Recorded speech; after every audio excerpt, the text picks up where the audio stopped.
Greetings, this is TK Trav, aka Travis Magus, here with LVX777. Hope you're having a good evening.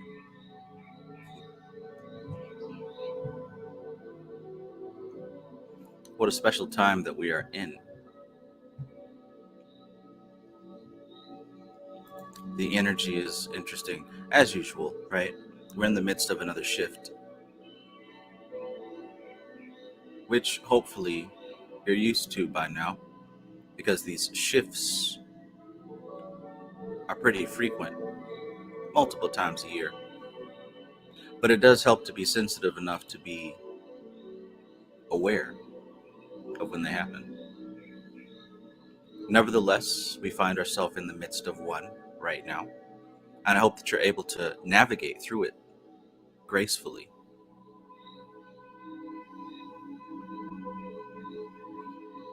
Some of you may notice that over the past 2 weeks, your psychic ability has perhaps been at an all-time high. I know that I've experienced that for myself. Some of you may have noticed also that there are a lot of factors in your life that have been needing to be removed. And as of recently, the process has begun for that removal. Some of you have noticed that this is an excellent time to start cleaning house, figuratively and literally, of course. Getting rid of things that no longer serve you. And, this has a lot to do with the astrological new year, right? We've just hit the spring equinox. So this is usually what happens.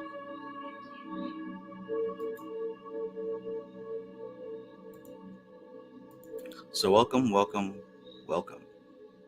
It's easy to get to heaven.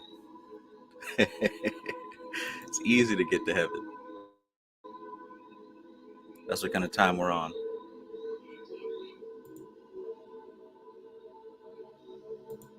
And when we think about heaven, what does that word mean? What is that? What is heaven? What are we talking about here? Is your conception of heaven a place full of clouds, golden streets, angels singing endlessly, praising the name of Yahweh and Jesus Christ? What is heaven? What is that place?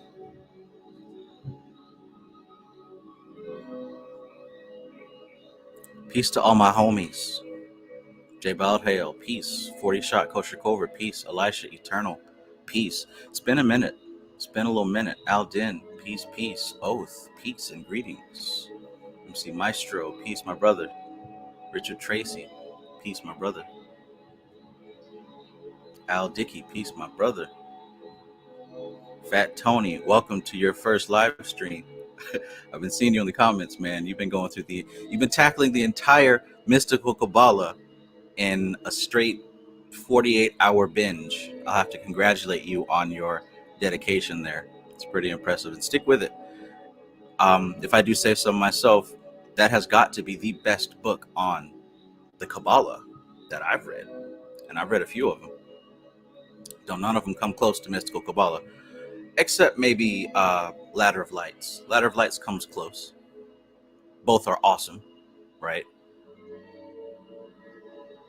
Rainwater, peace. WVT, peace, my brother. Kashigi, peace. Evo 7, peace. Relax You Good 11, peace. It's been a minute.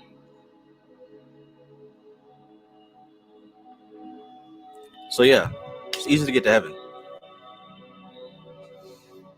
So let's think about this. Now, the entire month of March, my focus has been on cultivating focus and taking advantage of harnessing these energies of getting shit done, right? Me learning about astrology, doing my best to take up a new skill. I've seen that right now is a perfect time to begin building and really being aggressive with completing goals and completing tasks, right? Not so much in an emotionally blind way, but now is a perfect time to really utilize all faculties of self: mental, emotional, physical. And one of the things that I decided to tackle was, of course, astrology. And I saw that right now is an awesome time, full of positive alignments, the best of the year. The next best opportunity will be in June, but why wait for June when shit can be done right now?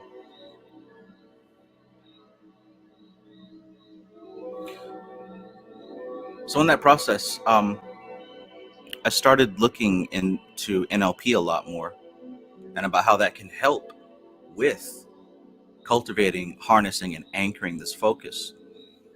And there's one particular technique that I've been practicing, and it's been kind of tricky because it involves going in and out of states of distraction, anxiety, overwhelmness, whatever word there is for being overwhelmed. Going in and out of states like that are not useful, not appropriate, and then learning how to transition immediately into states that are useful and appropriate. States like extreme focus, states like extreme creativity, states like bliss, inner peace, right? Don't we all want those states? Don't we all want to have those states, right? Think about a time very recently, probably today, where you felt one of the not useful states. Like, have you been distracted today when there was something that you're supposed to be doing? You felt extreme distraction, right? As soon as you pick up that phone, you start scrolling, you start tapping, you start typing, texting, memeing, whatever. In the back of your mind, you're like, I really should be doing XYZ, and I will, but first I'll do this, right? That's a state. Like, think about the last time you were super distracted. Think about what's going on in your head. What's your body position? Are you slumped over looking at that damn phone? What are you thinking to yourself? What's happening in your neurology? What are your beliefs in that state? Like, really dissect it, pull it apart. And I say that it was tricky for me because as I was going through this, I would get stuck in that state for a little bit. It was kind of funny. But I think it's necessary, right? Especially if we're learning how to get out of it. So follow with me here. Think about a state. 1111. Thank you, Elijah Eternal. So think about a state or a time recently where you're in an unuseful state, like distraction, or being overwhelmed if you've been overwhelmed recently, full of anxiety recently. Dissect that. What was happening inside your body? What was happening in your mind? What was happening in your emotions?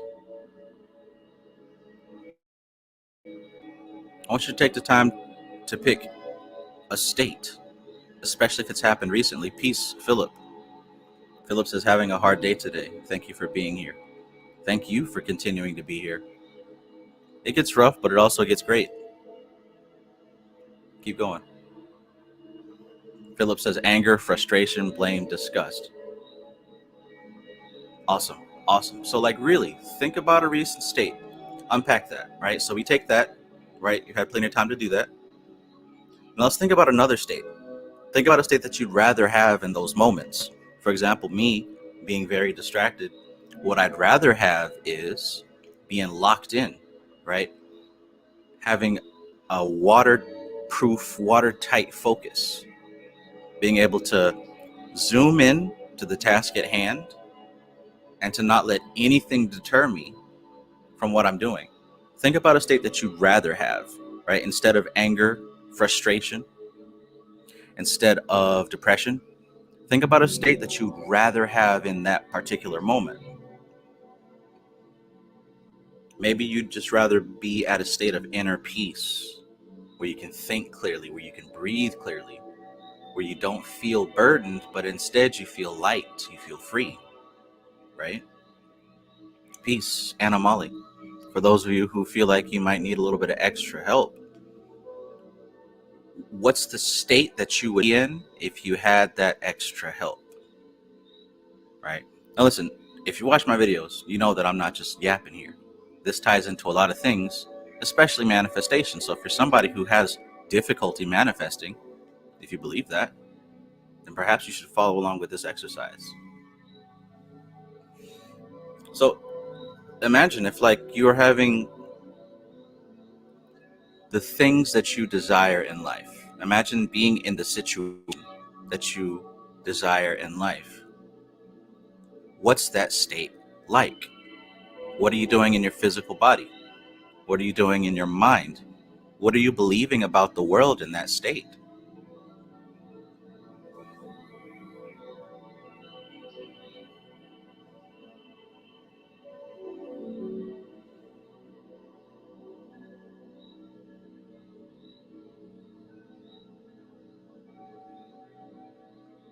With me? Lance Benefield says, I thought there was only one Lance here. It's about to be. It's certainly about to be.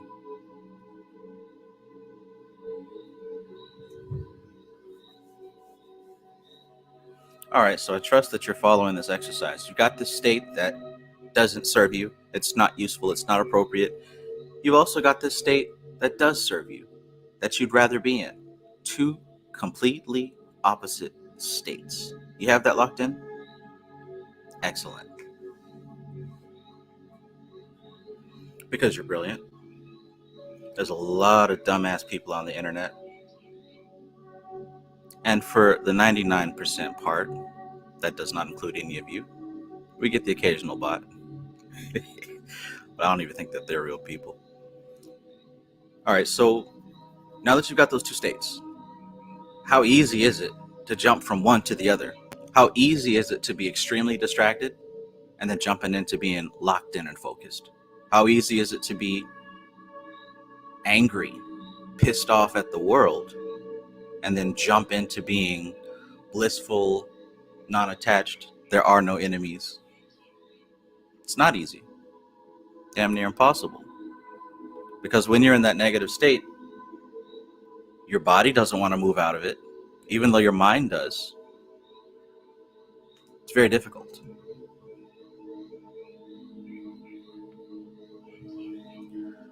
You ever watch Dragon Ball? Dragon Ball Z? When Goku learns instant transmission and he's able to touch his forehead. Notice the anchor there. He touches his forehead. Then he immediately teleports to where he wants to be. Wouldn't it be nice if we understood how to do instant transmission? Well, you can't. And here's how. It takes practice, right? Maybe you've heard of a certain part of your brain that's called a myelin sheath. And that's where you've got these little neurons, right? This piece of brain matter and this piece of brain matter.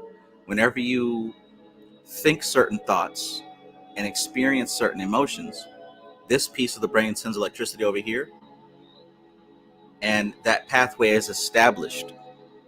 The more that you travel down that pathway, the easier it gets. So that connection there starts to build a little wrapping around it called myelin. They call it a myelin sheath. And the more that you think about a certain thing in a specific way, the more that you feel a certain thing, that sheath gets thicker and stronger, which means that the electrical impulse can shoot across it so much faster, so much more quickly. The same thing as walking through the forest or the woods or anything in nature that isn't paved. Over time, your consistent, persistent footsteps will start to carve out a path. Same thing is happening in your brain. So it's not that you can't change states from being upset or distracted or angry. It's not that you can't do it. It's that you don't necessarily have a map that's well traveled. Most of y'all don't have a map, but those of us who do, it's not very, very well traveled, hence why it's so difficult. So here's what we do. You take that first state that you have developed of being distracted, angry, depressed, whatever. You take that second state of where you'd rather be. Internally peaceful, focused, creative, whatever it is. Now what I want you to do is to fill in that gap. I want you to make maybe 2 or 3 or even 4 steps in between. Make a couple of steps in between. Flesh this path out. If you're distracted and you want to get focused, what state do you have to visualize focus? What state do you have to be in just before you can get to focus? What state do you have to be in just before that? What state do you have to be in just before that? And the step before that would be distracted. You see what I'm saying here?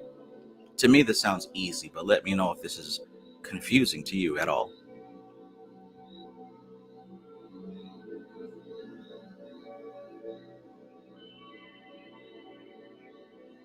Love you too, Philip. Metaphysical Osama K. Peace, peace. I've been seeing you a lot lately as well.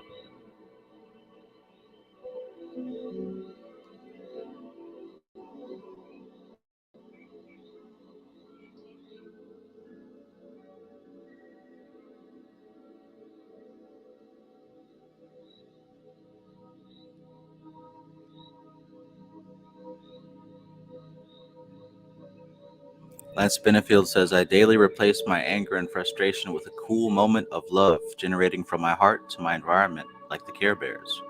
That's a great way to do it.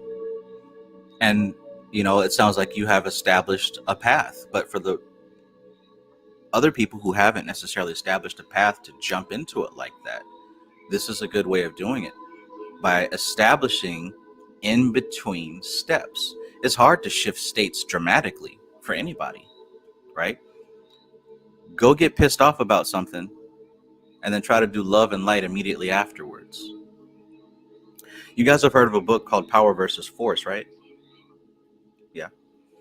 And I believe around page 92 or something like that, there's a chart that lists, I should have had that book ready, but anyways, there's a chart that lists like the vibratory rate of all the different emotions that we can experience, with like anger and shame and depression and fear and all that stuff at the bottom, and love and bliss and harmony, acceptance and all that stuff at the top. Like there's so many levels in between. There are some people who live in those lower levels. So like it's not easy for them to live in a higher level because there's so many steps to travel in between.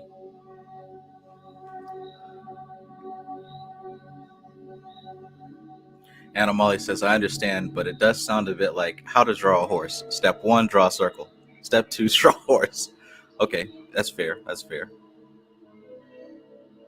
Elisha Eternal says the Hawkins scale, I believed they called it. Yeah, I suppose, since that's the name of the author.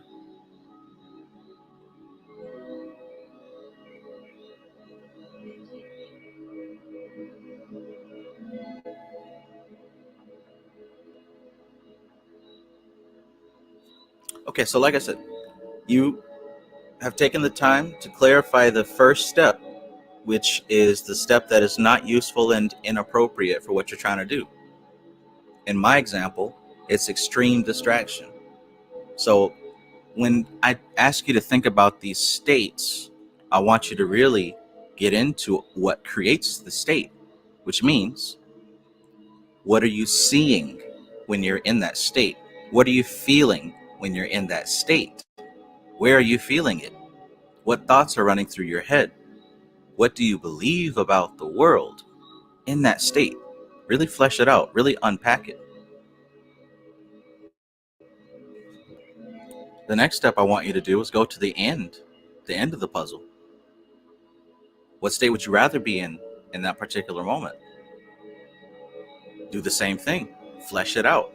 What do you believe about the world in order to be in ultimate creativity? What do you have to believe in the world in order to be in ultimate focus, unbreakable focus, right? Do you need a symbol? I like to think about Batman. For those of you who are gamers, I try so hard to stay out of games, but I allow myself some Fortnite. Now, I let my brother talk me into Gotham Knights, and I thought I wouldn't like it, but I actually like it a lot. Never really was a DC person, but yeah, it's a cool game. I learned that Batman is a powerful symbol, and the Robins weren't just sidekicks; they were like disciples of his particular philosophy. It gets deep. But anyways, the symbol of that state that you're trying to get to. You follow me?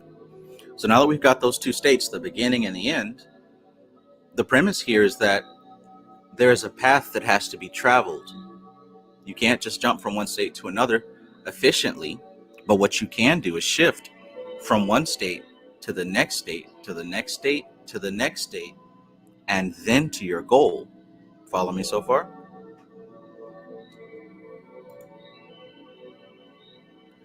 So what I'm saying is that there's about 3 states, 4 states, maybe even 2 states in between, that if you take the time to really think about it, you can identify this. Now, I happen to find this exercise extremely useful. I don't know if you guys do. It seems like there's only 20% of likes than there are people here. So I don't know if you guys care about this type of content. If you do, hit the like button. That's a great way to show. Otherwise, I guess we could talk about other things.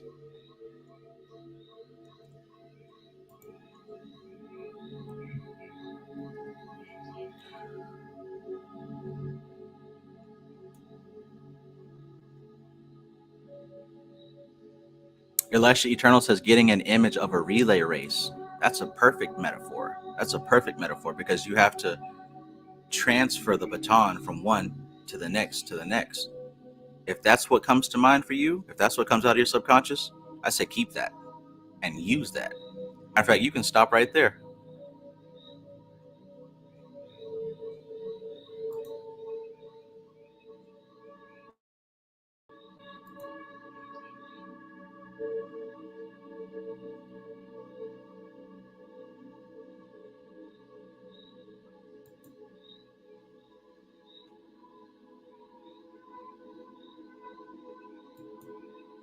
Okay, so if that's difficult for you, maybe you should take some time to go through that process and really just kind of map that out. For those of you who do understand and do have that, at least who are caught up with that so far. And by the way, if you watch my channel, I have recently opened up a workshop that is designed to help harness and sharpen your focus so that you can actually get these aspirations completed, right? Because I know that procrastination and distraction kind of harasses all of us. And this workshop is a collection of exercises, a collection of meditations that I've put together that can really help you to sharpen your focus, unlock your creativity, and help you put together a plan to get your stuff done. So this particular exercise that we're doing is actually one of the meditations that are inside the course. I'm just kind of going off the top here, but I said that to say that the next part involves an exercise that we do in the course, which is called anchoring. Once you've got these states fleshed out, right? Once you have these concepts fleshed out, the beginning state, the end state, and the 3 in between, the next thing that I want you to do is to set an anchor for each one of them. And if you don't know what that means, what I'm saying is that you physically set a symbol for each one of those states. You can use your hand, right? You've got 5 fingers. Let's say for the beginning state of frustration, you can use the knuckle on your thumb. You squeeze that knuckle on your thumb and you put yourself into that original state, whether it's being distracted, whether it's being frustrated, full of anxiety, overwhelmed, etc., etc. You lock that feeling in to the knuckle on your thumb. So as you squeeze that knuckle on your thumb, put yourself in that mind state of the beginning of this process. For me, it was extreme distraction. So what I would do when I was programming myself with this earlier is that I would actually get distracted. I picked up my phone and I started scrolling, looking at some bullshit.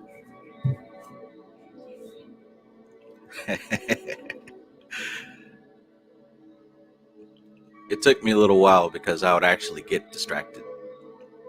Then I'd have to remember my assignment. You lock in that first state. Then I want you to go to the pinky knuckle, right? And I want you to put yourself into the final state. Try your best. You're going to work on this more, but this is just planting the seeds for this anchor. So like I said, if you need to take a symbol for extreme focus, I said I could use Batman. You might use something else. Use what you have to use to put yourself into that end result state. Whether it's inner peace and harmony, extreme creativity, do what you have to do to begin the process of opening that within yourself. And as you start to really daydream and visualize and get into it, squeeze the knuckle on your pinky. That way you can kind of lock that state in with that particular gesture. You see where this is going? You see where this is going? So you should have made about 3 intermediate states in between. 2 or 3 or 4, doesn't matter, as long as you made some. But if you did 3, that would be perfect. Because what you do next is you lock in each progressive state from the first all the way up to the last by squeezing the knuckle on each finger as you invoke each state. It's getting interesting now, isn't it?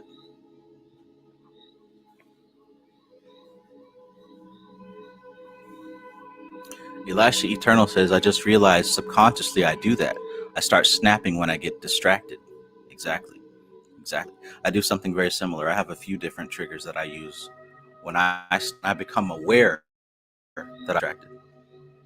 But yeah, you're absolutely right. Once again, that's it right there. Or I have key words that I say. Sometimes I'll just suddenly say focus, right? And for me, that's a trigger to get back into where I'm supposed to be. And I know years before, whenever I would start feeling inner doubt, insecurity, and thoughts that were not useful or appropriate, I would say to myself, relax, you're perfect, right? I'd say that as an anchor, as a verbal sigil to snap me out of those negative states to where it began happening automatically. Like just as automatic as negative thoughts would come, I would automatically respond with my trigger words, and that would it would help me to maintain my frame. This stuff works. Like, I might be explaining it in a calm way, nonchalantly, but that's also to get your guard down so that you'll actually listen with your subconscious mind and not just your ego. This is one of the easiest, quickest ways to reprogram yourself. A lot of people will give you things that might seem a little bit more dramatic, a little bit more Hollywood.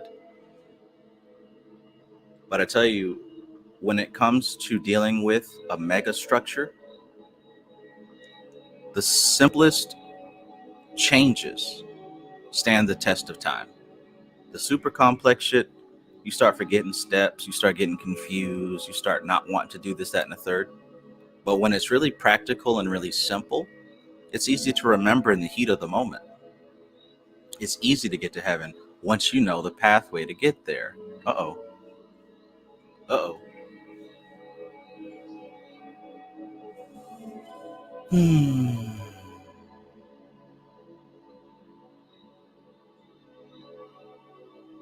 As usual, I know this ain't for everybody. But for the ones of you who are able to take this information and use it, I hope that you do so. So basically, as you program these states, this pathway, literally run through it. Like, sit down, visualize, use your imagination, run through this process. Go from step 1, squeeze your knuckle. In your mind, see yourself being distracted or depressed or angry or whatever the state is, and feel it as deeply as you can. Then I want you to continue the process of the next step, squeezing the next knuckle, and then the next step, and then the next step. Run through that process like 5 or 6 times. Run through that process as many times as you can. And I want you to notice that something really interesting happens. I don't necessarily want to spoil it for you, but in an effort to influence you to actually do this on your own time when this video ends, I want to say, for me at least, after the second time, I started noticing that the transition became faster and faster, smoother, quicker.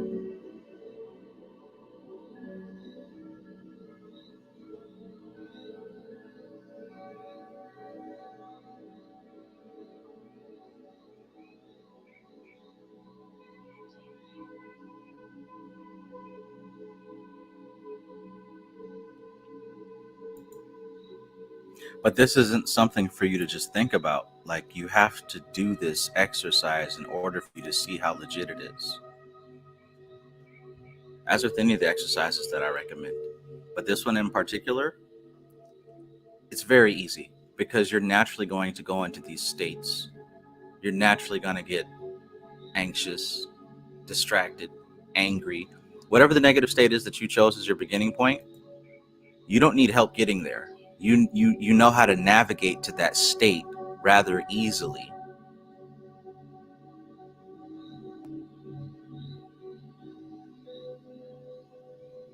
And that's the thing. You have built pathways to get to unuseful states easily. We all have built easy pathways to places that we don't want to be. Those maps are so well fleshed out, they don't need any help. But here's the thing, you're not stuck there.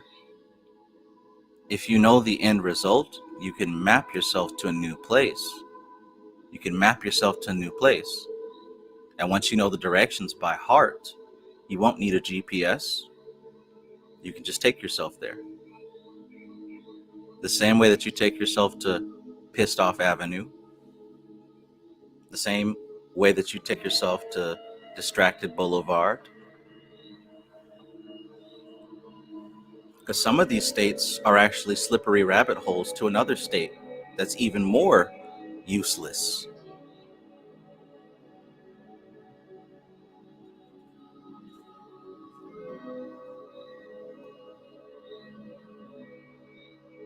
I'm old enough and mature enough to know that there's certain thoughts that I don't allow myself to entertain, because if I do so, it'll lead me to worse places mentally and emotionally. So instead of getting to those negative places, oh, woe is me, how did I get here? Why am I alive? Instead of going to these terrible places for me, I've backtracked and found what triggers that process, what triggers me to go down that negative rabbit hole. And as soon as I find myself getting close to that place, I anchor in a new path to lead me to somewhere else instead of allowing myself to walk down that path. See, we're very familiar with the states that we don't want to be in. We're very familiar with those pathways, right? Some of y'all live on Distracted Boulevard.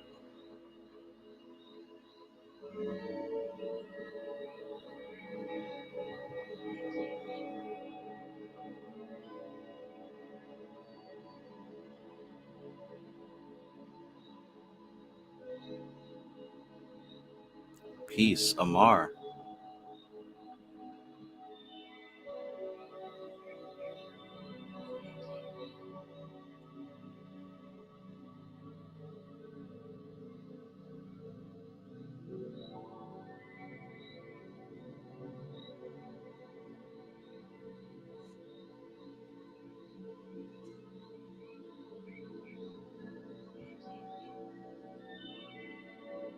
So run through that process as many times as you can handle it. And what you'll notice, without even trying, is that once you fire off that first anchor, here's the thing, man. You got to learn to trust the subconscious mind. You really do. The subconscious mind, it works so much faster than the conscious mind. The conscious mind requires you to make the whole laboratory nice and perfect. You got to have this and that before you can do this. We make so many rules. We make so many rules so that the conscious mind can be comfortable. But all that is wasted RAM. It's wasted space. The subconscious mind, it moves. It doesn't need any of that. The subconscious mind is a part of nature. It's just like the animal instinct. It kicks in automatically. That's why you don't need any help to get into depression. That's why you don't need any help to get into anger. That's why you don't need any help for your heart to start racing or your adrenaline to start rushing whenever a part of your neurology senses danger. The subconscious mind works so much faster than the conscious mind. And it's cute how people say, oh, I want to master the subconscious. Well, I mean, there's a lot of other things we need to do before that can ever happen. But in comparison, the magnitude of influence to aspects of consciousness, it's like the moon compared to the sun. No, let me rephrase that. It's like the moon compared to Earth. That's what I meant to say.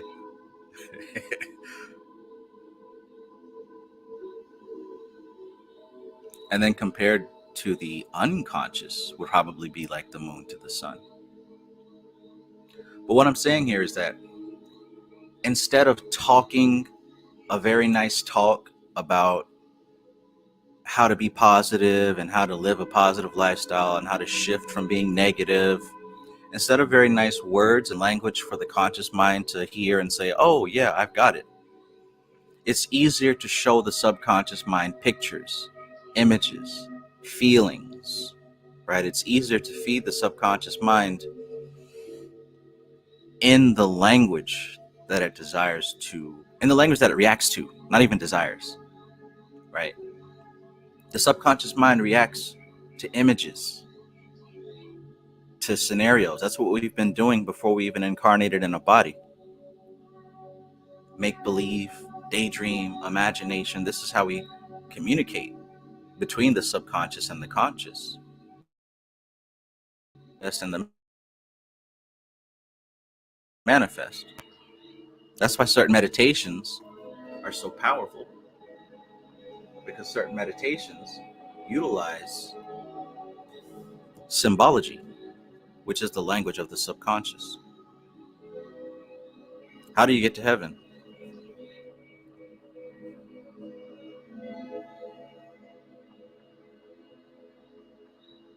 Well, first of all, you have to create it. Seeing as to how you probably don't remember what it's like since you've been there.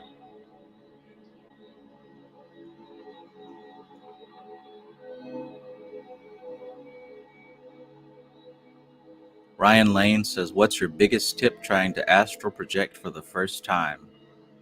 Relax and let it happen when you're ready. You literally can't force it.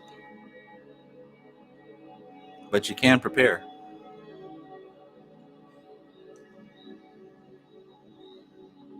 Like I said about the conscious mind, we put a lot of limitations on it. So you've probably got a limitation for a time frame saying, I want it to happen now. I want it to happen this month. See what happens when you take those limitations away.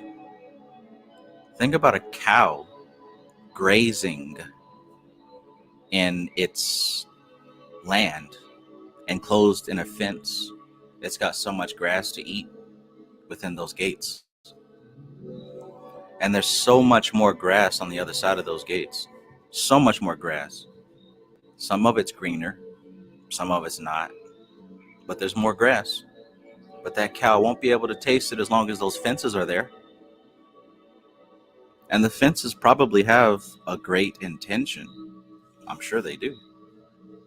But if you want your cow to eat different grass, you're going to have to remove some of those gates, or at least expand some of those gates so that they include that new grass.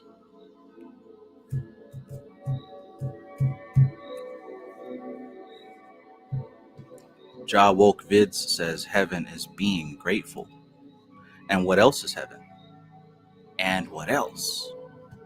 Framestar Films. Peace, my brother.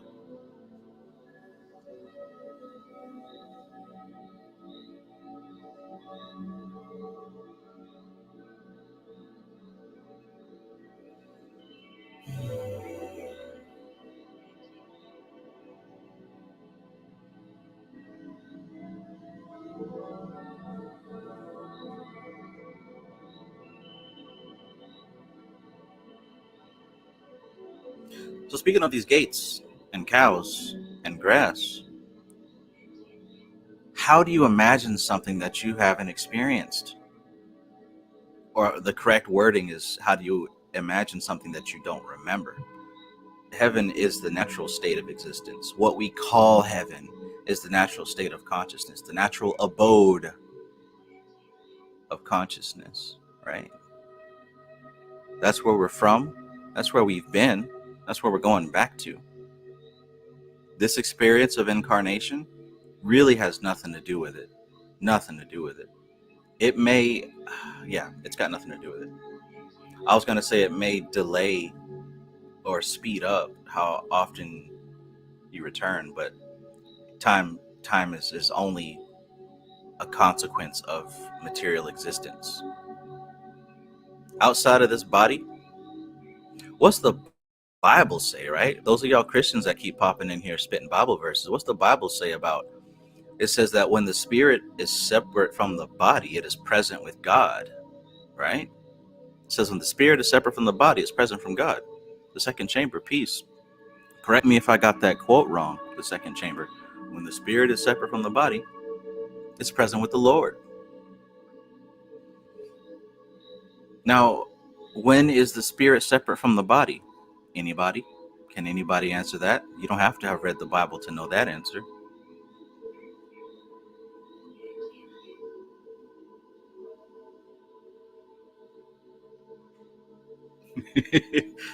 Fat Tony says heaven is bone and chicken wings without the bone, just floating in the air. Okay, that's a beautiful metaphor. Keep it. And what else is heaven? And what, see, I think you described what heaven tastes like. What's it sound like? What's it look like? What's it feel like? What's it smell like? When does it end? When does it begin?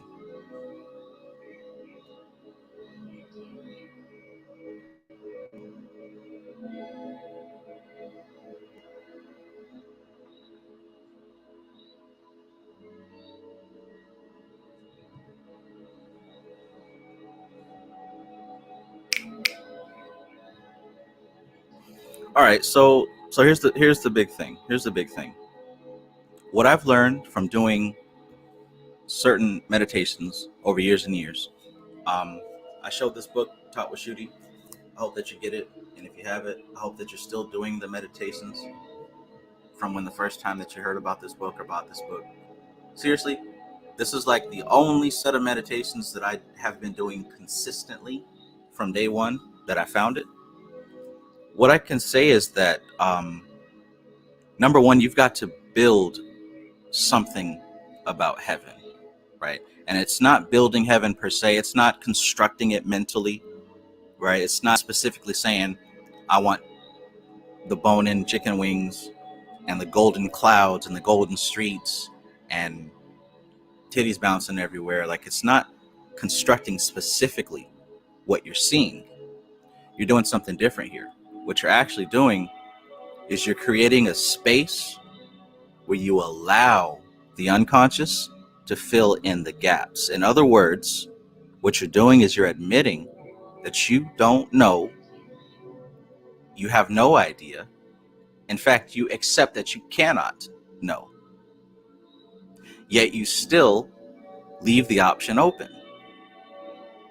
Maybe if you played a game like Fortnite or Minecraft or any other of these games where you have a sandbox mode, right? And in the sandbox mode, there's no rules. You can create what you want. It's open-ended. It's free. You need to go into the sandbox mode, the creative mode of your unconscious mind. Don't build anything. Just get there and cultivate your comfortability in existing in that space. Cultivate how comfortable you are with being in the unknown, in the unmanifested. Peace, Sunshine Chick. Always good to see you.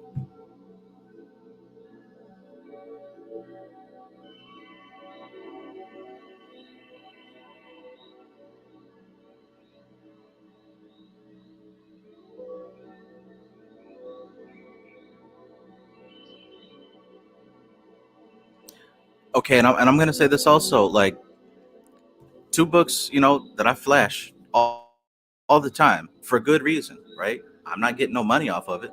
There must be some other reason. Durana Darshan is the other book. I don't know if I'm still lagging here, but I'm sure you remember what this. Wow. Nice. Cool. Awesome. But anyways, these meditations aren't just something that you sit down and do to relax and feel good. These meditations are very similar to the exercise that I described earlier. They're helping you to create a pathway from point A to point B, right? You've got to build the pathway from existing in the five senses and being completely focused on your external reality, which is an illusion, by the way. You got to create a pathway from that existence to being comfortable in the state of the unmanifest. Like, you have to build those. You can't just all of a sudden close your eyes and say, oh, it's unmanifest. You got to go there, right? And in going there, it's a very distinct experience. Let me ask you this. Have you ever sat down and daydreamed, right? And just daydreamed. And then when you snap out of it, you realize that you were gone? Like, listen to what I'm saying. Like, you ever intentionally go and daydream and you realize that you're in a different place because you had to come back to your body, right?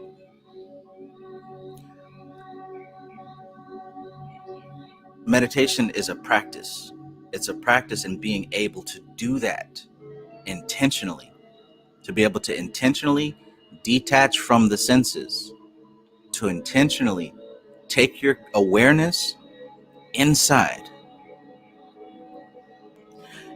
And there are levels to that inside. It's mapped out. It's not a free-for-all. These people on the internet might have you believe that the internal is just this free-for-all, anything goes. It's who knows what's out there. But that's not the case. There is a state where that's true, but the areas of the subjective mind, the ones that are closest to the objective reality, those levels are actually very well mapped out. That's why we have such a thing called the etheric plane, the astral plane, the mental plane, because those places are so close to objective reality that we've been able to map it out just like objective reality. That's why we've got this sweet diagram called the Tree of Life.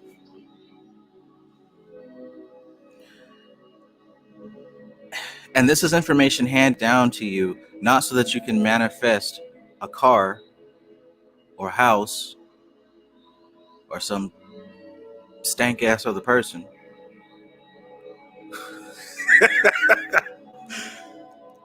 This map is designed so that you can learn how to navigate through it and get to the other side and learn what that's all about. And I don't mean that there's these spirits waiting for you to talk to you on the other side. You're primarily going to be by yourself. You're not going to be alone, but you're going to be by yourself until you learn how to see the others, until you learn how to hear the others. Because here's the thing, there is consciousness out there on the other side. There is consciousness, right? There are extraterrestrials. There are intelligences that exist in those deeper states, but you haven't developed the technology to perceive them yet. Oh, but they very well have perceived you. since before you even embarked on this journey. And yeah, they've been helping you along the way for various reasons.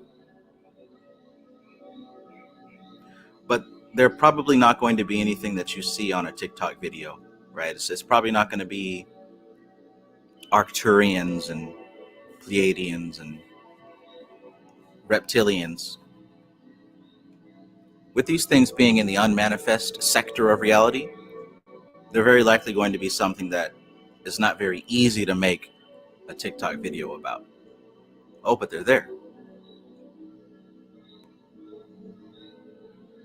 That's why we have these symbols that we call archangels and seraphim and ophanim and all these other labels.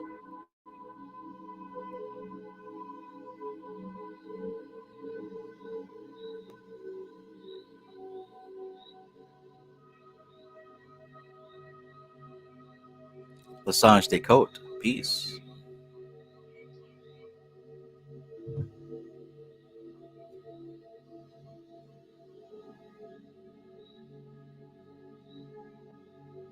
What am I missing? Mo B, peace, peace. Good to see you. Matthew Watson, peace, peace, my brother, peace. Okay, Omar wants to hop in. Let me shoot you the link on the Instagram. I gotta send it through Instagram. Al Dickey, that's my real name, nigga. That's his real name. Okay, so do you get what I'm saying? Do you get what I'm saying here? These things exist. These places, these states, right? The Kabbalah, the Tree of Life, the Sephiroth, these are not places that you physically go, right? Malkuth and Yesod and Tifereth, like these aren't places that you go. They're descriptions of states of awareness, of existence. And what I will say is that Tattwa Shuddhi, in my current estimation, is practice on how to successfully die. How to die successfully. And what I mean by that is, in doing Tattwa Shuddhi, it is an exercise in taking your consciousness and gradually removing it from the elements. It's you're distilling the elements and leaving them where they belong, right? And you're rising up higher and higher. You liberate your consciousness from the elements. And then you hit a certain sector of reality that is pure vibration, which is symbolized by Om. And once you bypass that firmament, you start to see a bigger picture where everything below that is much like an egg that we know of as Prakriti. And as you continue to ascend, the only thing that exists in the vastness and the blackness of the void, the only thing that is perceptible is a brilliant white light. Now, if you've only studied Kabbalah, you'd know that light as Kether. But in this particular meditation, we know that that light is called Buddhi. And as you rise closer and closer to Buddhi, some would think that's the end. Some would think that's the end. But when you penetrate Buddhi, you fully and finally leave the manifest dimension. You fully and finally leave Prakriti. And once you ascend past Buddhi, that's when you hit what people call the soul. That's when you hit Shiva. That's when you hit the unmanifest. And this is the particular aspect of reality that I said that nothing that you can create will serve as a suitable representation. In other words, just leave it blank and learn how to be comfortable in that place. When I say comfortable, I mean that we have this intrinsic desire to create something that makes sense. What I'm saying is, let it not make sense. Allow it to be unmanifest. and get comfortable with that state.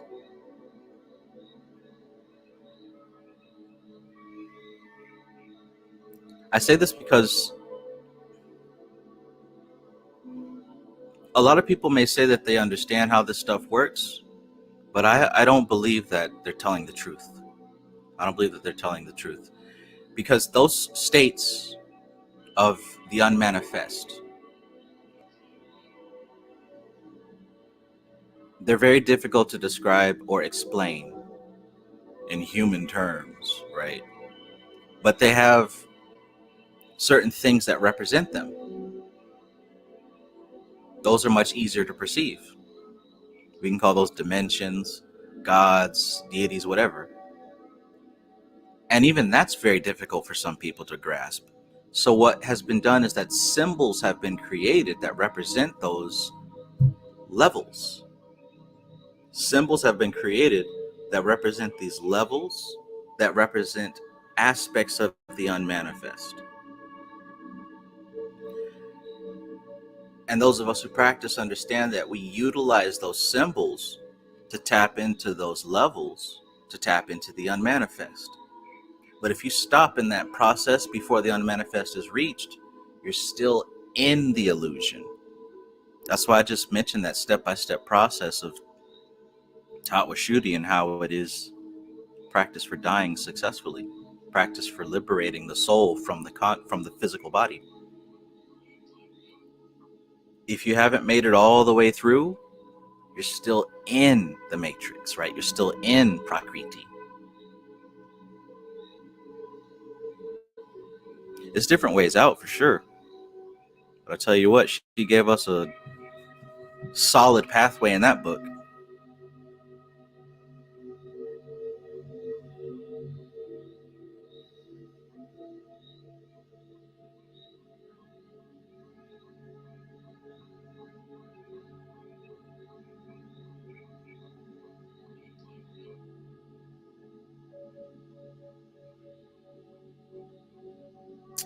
Oh man.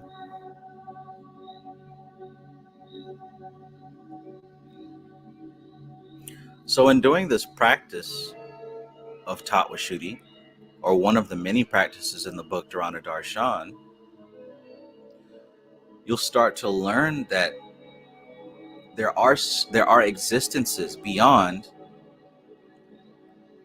base level awareness, which is what we walk around in our physical body with. There's multiple layers that go past that. And if you get stuck on the symbol, or if you just get stuck on the state that the symbol invokes, you haven't really tapped in. To tap in means that you go past the symbol, that you go past the state that the symbol represents, and you go into the unmanifest aspect of what that symbol is trying to direct you towards.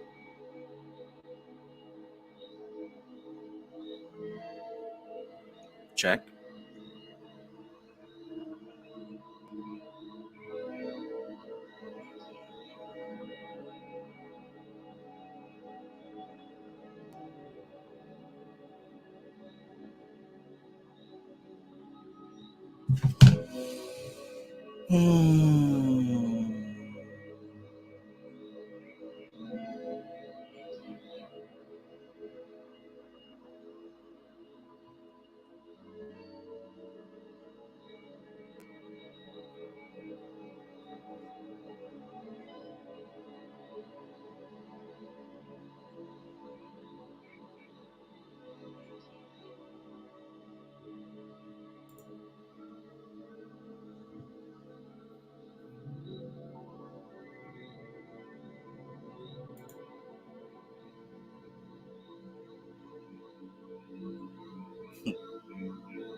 So there's so much that must be considered when dealing with this stuff. And part of what needs to be considered is the fact that our consciousness is fragmented in our waking life, in our waking state. The consciousness is fragmented. It's fragmented and wrapped up in what has been symbolized as elements: fire, earth, water, and air. And those exist as the chemical makeup of the physical body, physically. Now, on the etheric plane, these things are represented as specific types of energy. And this energy body is known as the etheric body. And this is where people see the 7 chakra points, right? This is the pranic aspect of the body. It's almost like if you were to take a special telescope or a microscope or whatever, and while it's on one setting, you see the physical flesh body. Then if you switch the setting, you see the energy body. If you switch the setting, then you'll see the astral body. Switch it again, you'll see the mental body. There's different layers of this being. And within each of those layers, within each of those slices,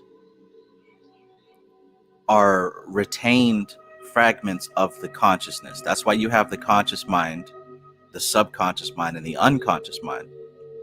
The barriers and separations between those layers are represented by the different aspects of your incarnation, right? Your physical body, your energy body, your astral body, your mental body, etc.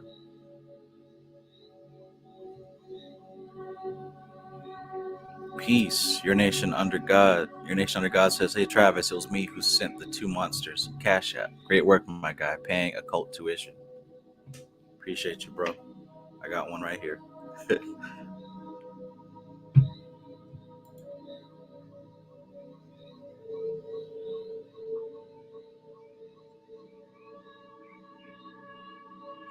I think my camera's lagging.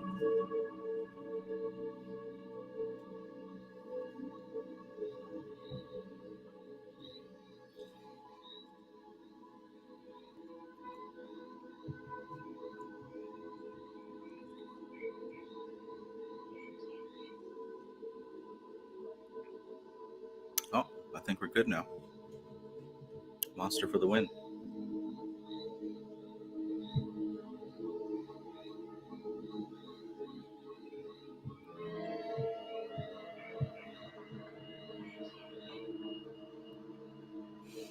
So, one awesome thing to remember is that clarity is key. Clarity is key. It's easy to be clear when you're seeing something right in front of you. It's not as easy to be clear when that something is something that you have to imagine.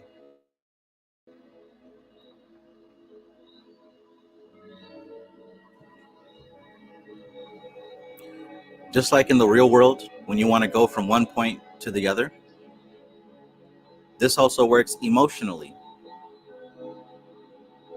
If you know your starting position and then you come into awareness of the destination, next you just map out what's in between and allow yourself to become familiar with those states. It works the same for spirituality. Become aware of the end result as best as you can. If you're not able to easily come up with what it's like, I think it's even better to acknowledge that it's beyond your comprehension and let it be open to be filled by whatever spirit brings.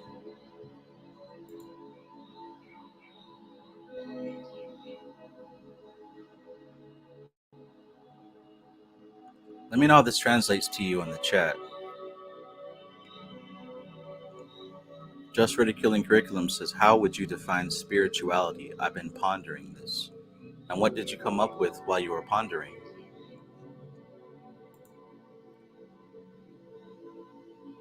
What does that word mean to you?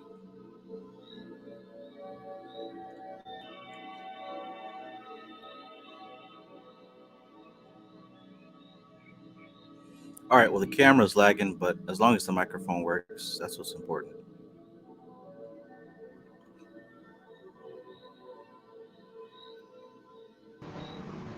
Yo, what's good, bro?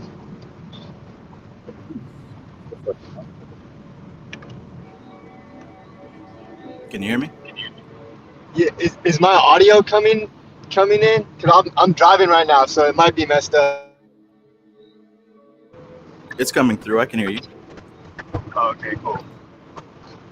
Um, but yeah, you're talking about Tattwa Shuddhi, and I've been planning to like go live on Instagram and like read out of the book to discuss some topics. So I just thought it was hella synchronistic you bringing that up. Hell yeah. And the whole Tattwa Shuddhi being like practice for death.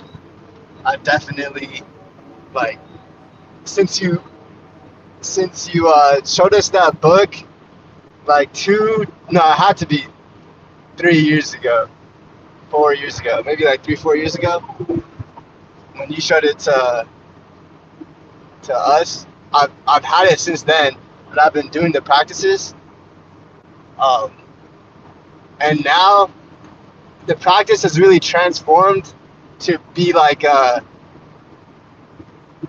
it's kind of like always. Basically, it's a meta program that I've learned to run.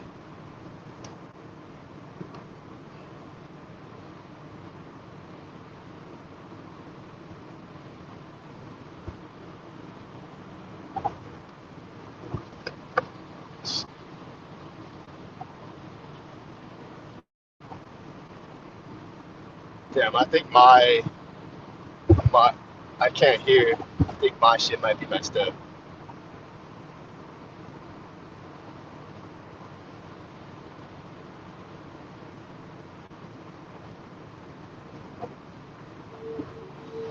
Hello, hello. No, that was my bad. I was muted and yeah. Oh, What's the intention of the meta program? um, I mean, at first it kind of didn't happen. Like I didn't have a plan for it. It kind of just I came to the discovery or like the unveiling that it was already like running. So how I like came to find it out was that so in Islam we had to pray 5 times a day, and then so I kind of broke Tattwa Shuddhi up into obviously like the 5 elements is already broken up that way, but I broke the whole meditation up into like the whole day and those 5 times. So it was like elongating the meditation to happen throughout the whole day, to always like be in that space. And then it was the best way I could describe it as being unveiled, or me having discovered that it's always running, and I only have to like bring my awareness to that space.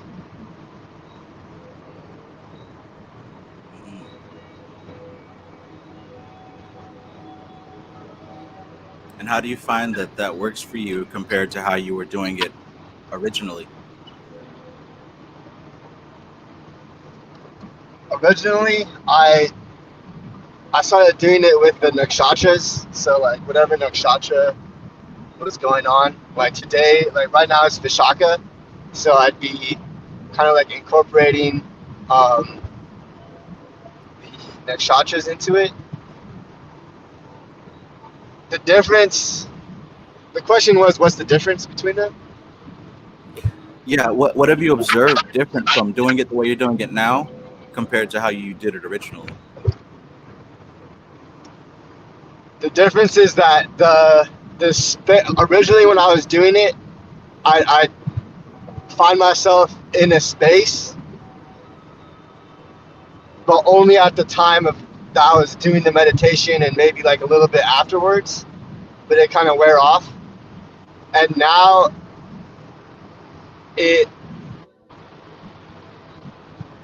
wouldn't say it wears off anymore. I'd say that it's like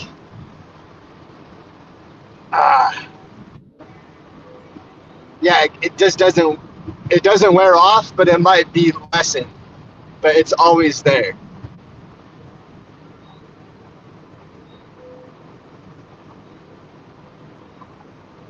It's always there. As opposed to before, it was like somewhere where I was trying to get to. Mm.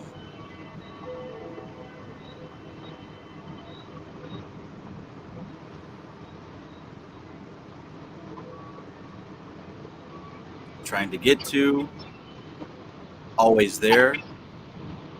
And as this continues, what would be the next step?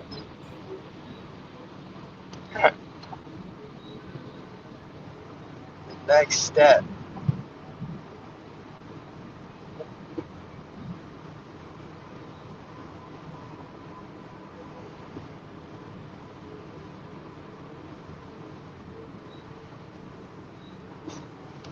For me, I feel like it's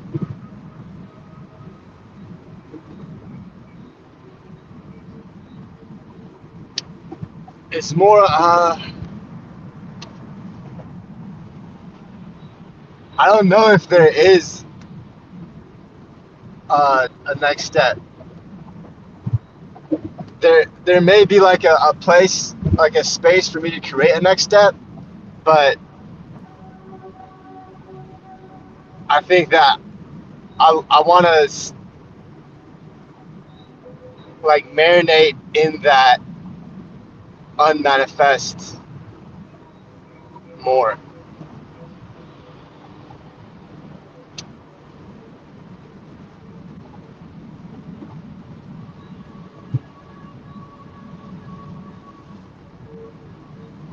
One thing that stands out to me from you is years ago, you mentioned when you go to the aspect of burning Papa Purusha, you hear him let out this blood-curdling scream. Does that still happen? Nah, that stopped a long time ago. Or not maybe a long time ago, but um, now it's so I've played around with it a bunch of times, or like different perspectives. So like being him, like hearing him like let out a cry and stuff like that. Now it's more of he's already kind of like he knows what's about to happen, or he's already acclimated to the meditation. So he burns himself basically. I don't have to burn him anymore. Hmm.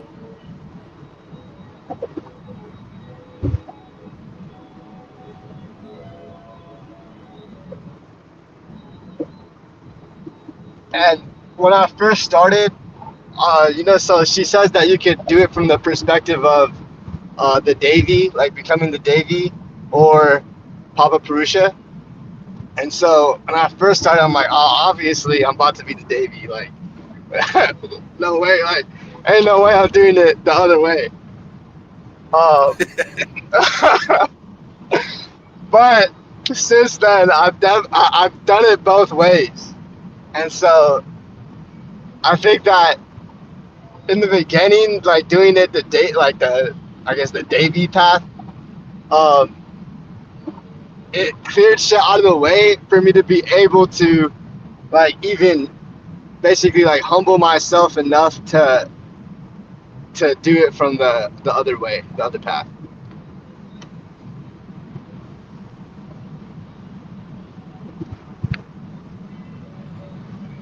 Now, just before getting to Papa Purusha, it's the state of reaching that place beyond Buddhi.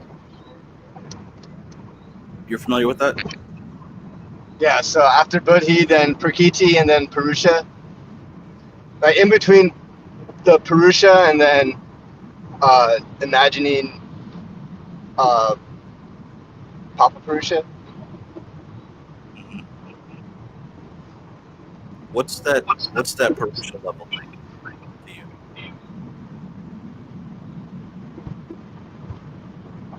Ah.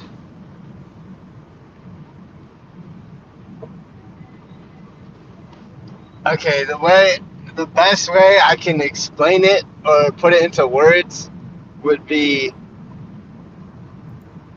like it's a place where Amar is not allowed, and not allowed as in like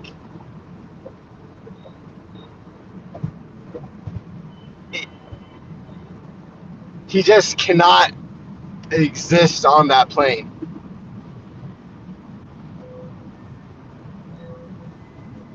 The, the way I word it like that is because years ago on one of my like first intense shroom trips, um,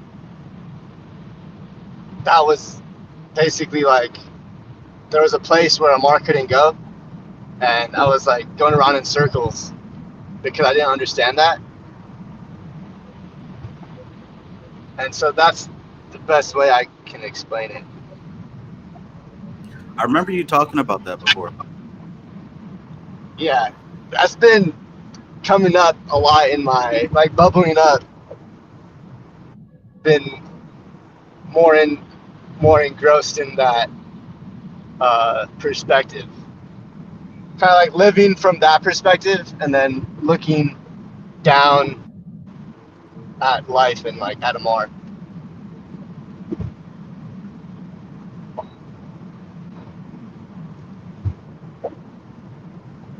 So if we were to take a puzzle and like scatter the pieces on the table and then assemble them all and then slowly put them back together, if this was a puzzle of two pieces and one of those pieces is Amar, have you seen that same scenario of describing a place that Amar can't go from the perspective of the other puzzle piece?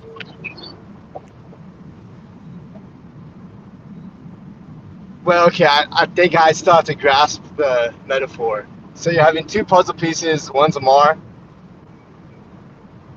Yes. and from the perspective of the other puzzle piece, That same scenario.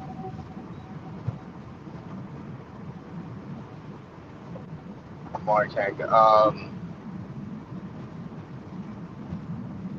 To me, it's like the other puzzle piece, like the place where Amar can't go, is looking down at the two puzzle pieces.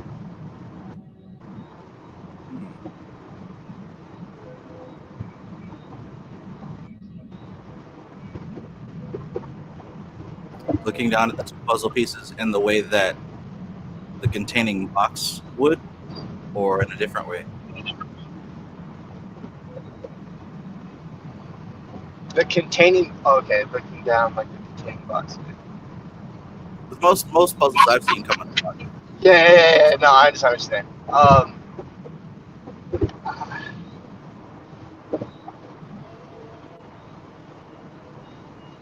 No, I wouldn't say that. I would say that's like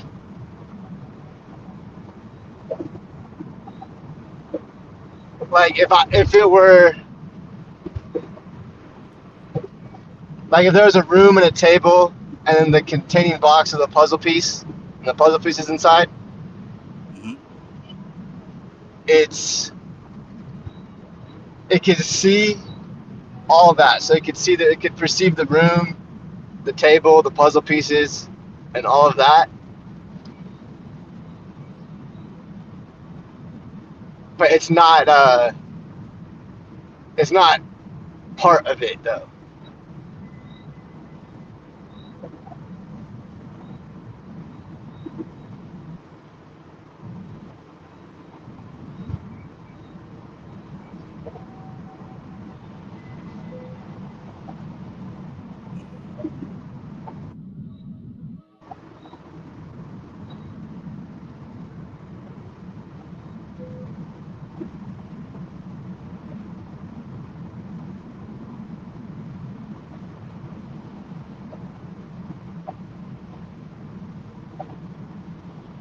So I see this perspective of being able to perceive the room, to see the table with the box and the pieces inside the box. One of those pieces is Amar. There's quite a few levels that we're dealing with here.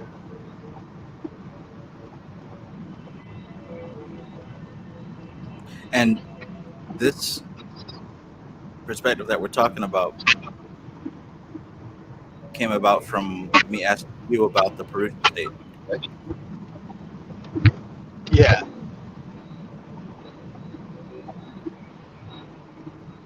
Would you say that that's how far you zoom out at that point?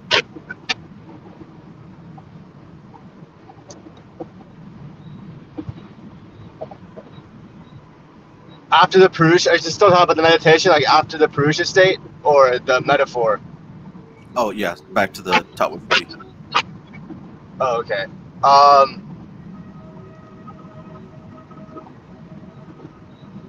Yeah, so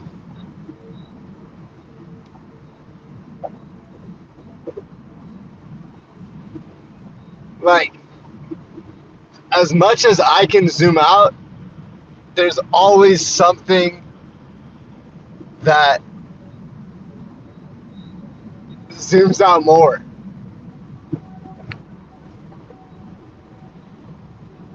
Yeah. Is there ever a point where the zooming stops? Is there ever a point where everything stops? Sorry, I'm driving, so some of it's breaking up on my end. I said, is there ever a point where the zooming stops?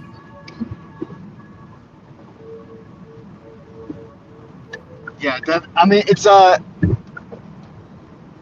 me, it has to, like, I have to put it there. It has to stop just so I can do something. Like, not, yeah, I can do something with it. Because otherwise, it's like an infinite regress or like infinite zoom out. And there's like nowhere to, like, there's no lines or anything to make any distinctions. Right.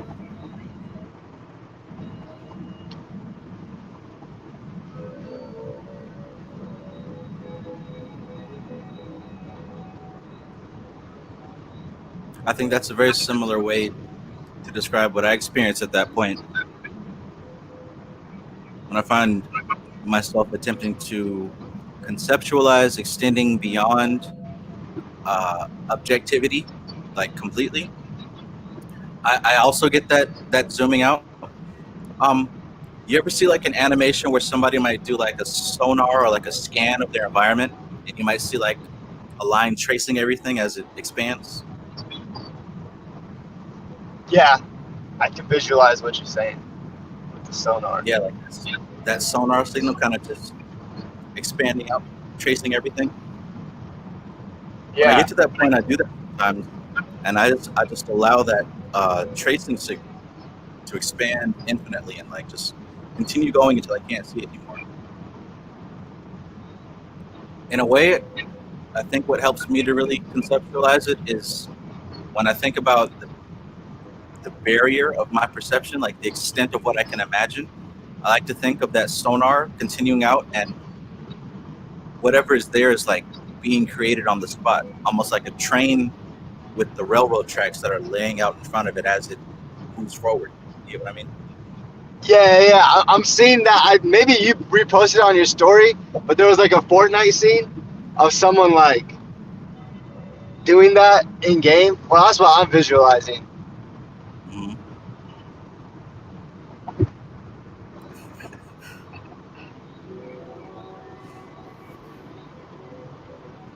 I'm comparing that to the zooming out because while I can continue to imagine creation being created, that's not going to stop. So instead of focusing there, at some point in that expansion, I accept this is an endless process. And like me accepting it, I stop trying to quantify it. Yeah.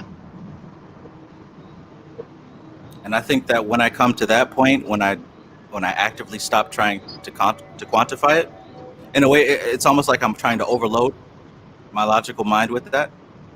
But when I stop trying to quantify it, that's like a signal to me that I'm in that state of Purusha, so to speak.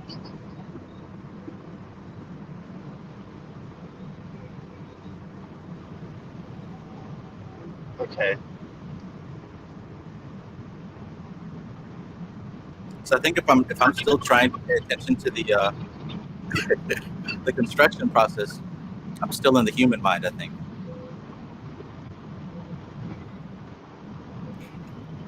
Yeah, each one of those levels of the meditation, I have like a personal trigger set up that kind of allows me to know that I'm there as opposed to trying to get there. Okay, that's really, yeah.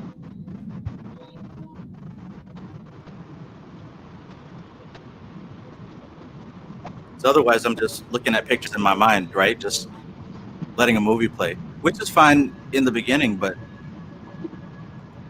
for me, I found it to be more thorough when I have an internal switch that lets me know, okay, I'm here. Okay, I'm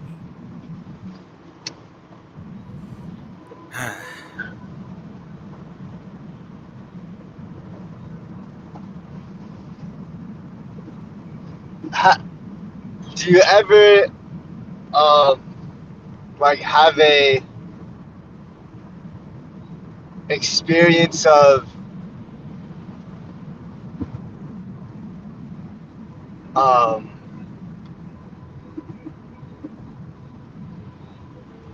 like for example, how it feels and how I can explain it is that Purusha level is what like pervades all of the reality that I can conceive of, and so there's parts of me that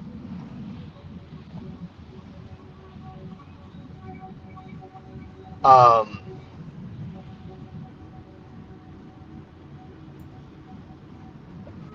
understand that from one perspective, like Amar doing the meditation and like going from level to level to level is illusionary in the sense of that Purusha level is already present.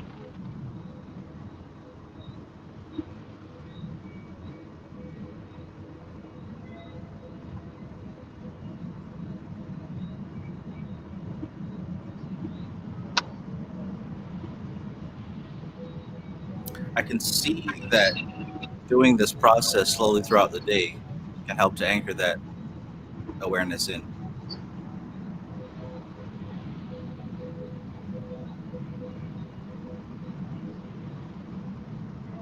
It's like it reminds me of like the tip of the tongue phenomena, like that feeling of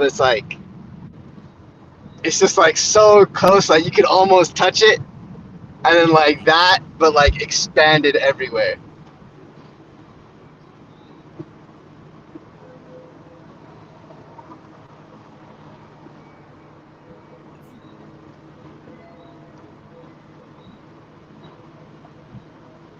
I wonder if it would be useful to categorize that state.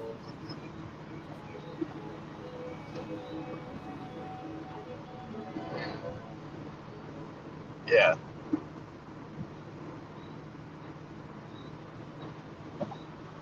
Peace, stuffed dog.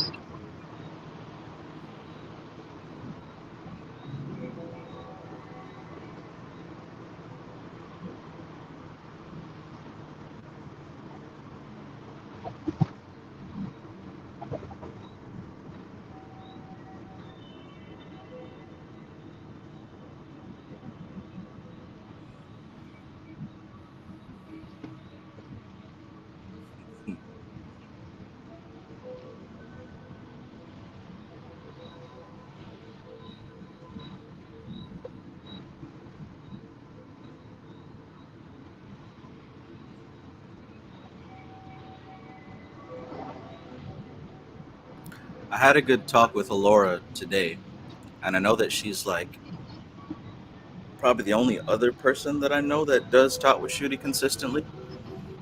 Um, and we were Okay. sharing some similar observations. Um, one thing that I think that both of us have come to realize is that this particular exercise, and it might not even be that this meditation is like super special. It may be just that we've been consistent with it. But I believe that this meditation also helps to greatly increase psychic sensitivity, like in a natural way.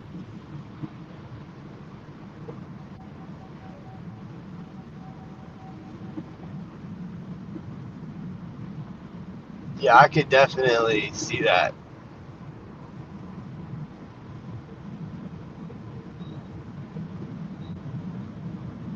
It's from my growing experience. Whenever I think about psychic experience, it isn't at all what I thought it was previously. Like, it's not like you're hearing complete sentences of people's thoughts. You literally just feel it, and that feeling, it's almost like a smoke, like a smell that comes to me, at least. And it's like a smell that's full of information. For example, like at this point, I can always tell whenever someone pulls up to the house, and I'll get this scent to look out the window, and like I'll see somebody pulling up into the driveway. No previous type of indication of it, you know what I'm saying? Like little things like that. And it usually comes when I'm not thinking about it at all. It usually comes when I'm doing something totally different. Like I'll get a sensation when someone's about to maybe call or message or show up or things like that. Okay, yeah.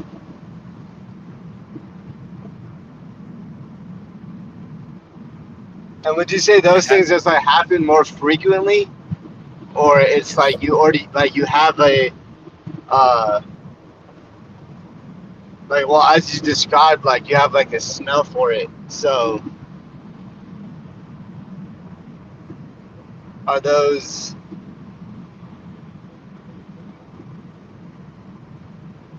like, are there more things that happen or that you do?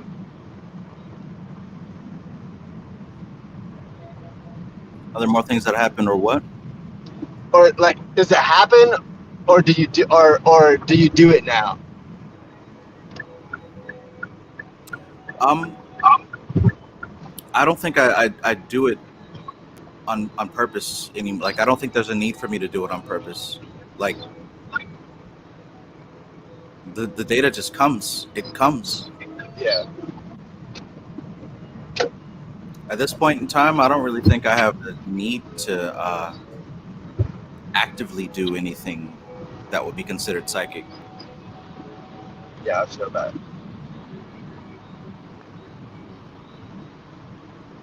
It's all passive, and yes, it's been ramping up more and more with each week, it feels like. For me, like these past 5 days were probably like the peak of it, or at least the peak of it for now. I can definitely feel like that it could still peak, but for now it's been firing off ridiculously.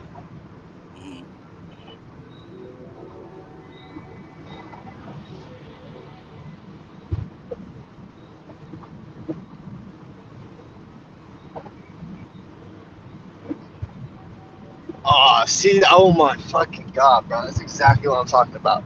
I was literally just about to say, because for me it happens in like my external reality will literally reflect specific deities that I'm working with, like to literally. So like a few hours ago, I was watching astrology videos about like a specific nakshatra and it being like dragons, and then the semi-truck next to me was like a dragon logo and shit like that. And then literally right now, the car next to me had an Itachi fucking sticker on it. And that's the like third time this week I've been thinking about Itachi or like the genjutsu that they I have a whole thing for that anyways. But yeah, I'll be thinking about that and then it'll literally happen. It just happened right now. Nice. Fuck. Okay, so that brings us to another instance of conversation. So one aspect of getting into this whole psychic thing is that we get these so-called synchronicities that start to get extremely specific and extremely timely. Have you made a meaning, or has a meaning developed on its own for you for that? Okay, so I think it started off for me as like training wheels to me thinking that I've attached this meaning to it. And I think that was more of like baiting. It was baiting me to like get myself on board. And then once I started doing it more, it started happening where like I could never consciously think of shit like this. So it's not Amar, I would say. That's basically like Amar could never think of shit like this.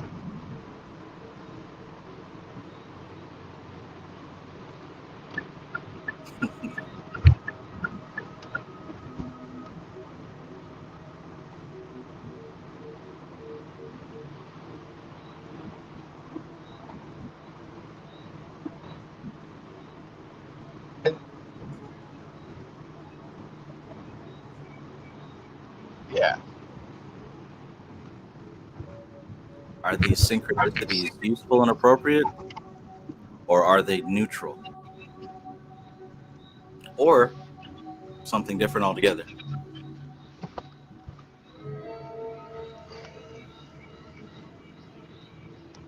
They're definitely useful and appropriate most of the time.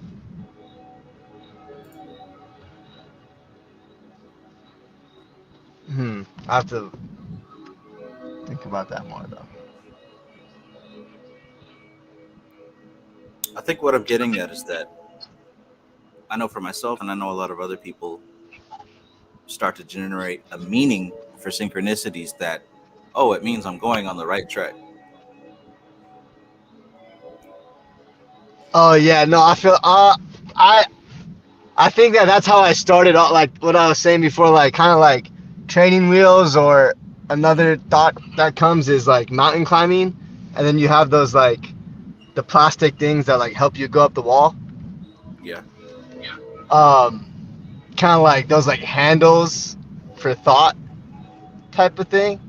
Mm-hmm. But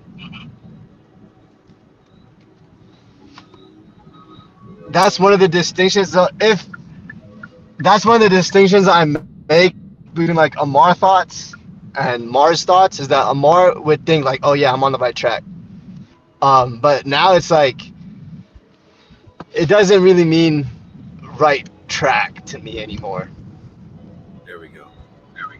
Because that's Why? like, because I don't feel like I need confirmation of me going on the right path anymore. You know, like, it's like, I don't want to say it's like childish, but it's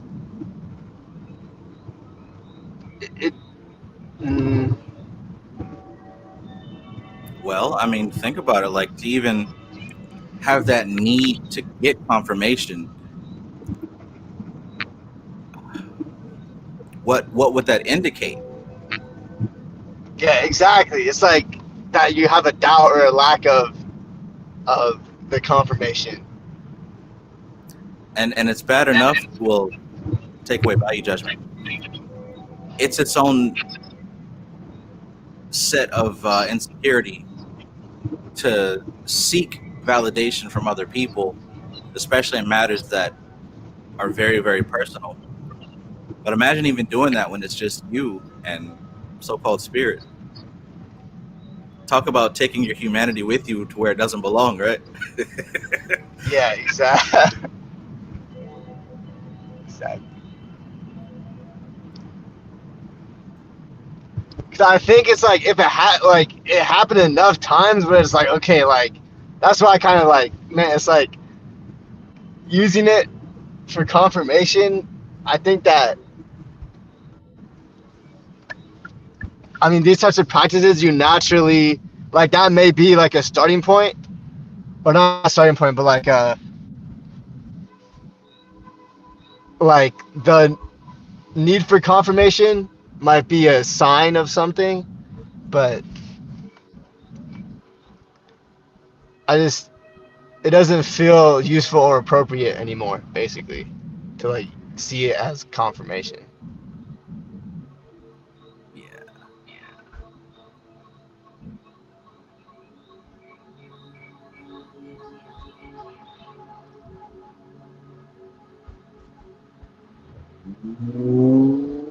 So, have you done work with like Goetia and spirits like that in the past? Yeah, when I first started, I mean, I started off in maybe when I listened to your videos. It's 2024 now, so it was like when I first started popping on the Zoom, maybe like 2019 or 2020. I think it was Hmm. 2020. Yeah, so like back then is when I did Goetia stuff specifically.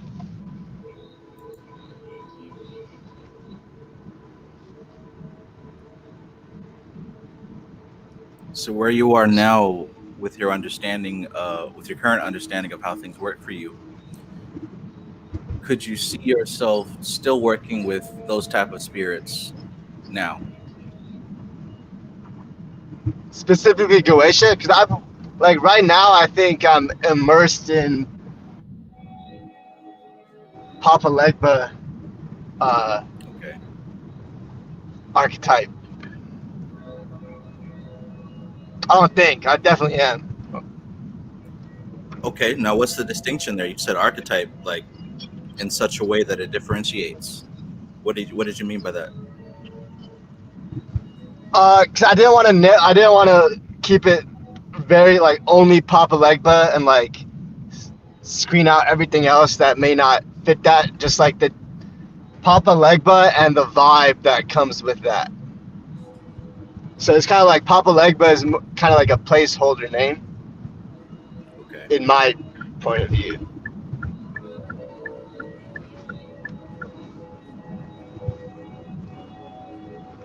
As most deities are, I believe.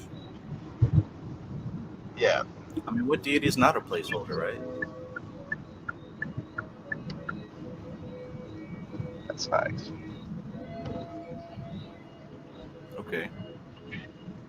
And then now that I'm thinking about it, Dantalion is someone who I still work with just because that's what got me into like hypnosis, NLP, and all that. So I feel like that's just like always on too now, basically. Yeah. Yeah. You mentioned how you kind of set Tattwa Shuddhi as a meta program. I think that's what I eventually did with the Goetia. I didn't know the word at the time, but that's definitely what I did. Um, kind of like in some video games where you have to go through this whole combination to do a certain move, but as the game progresses, you don't have to do all that to do the move. Yeah, Um, exactly. Yeah. Fuck yeah. yeah. you ever play? Yeah. You ever play Gotham Knights?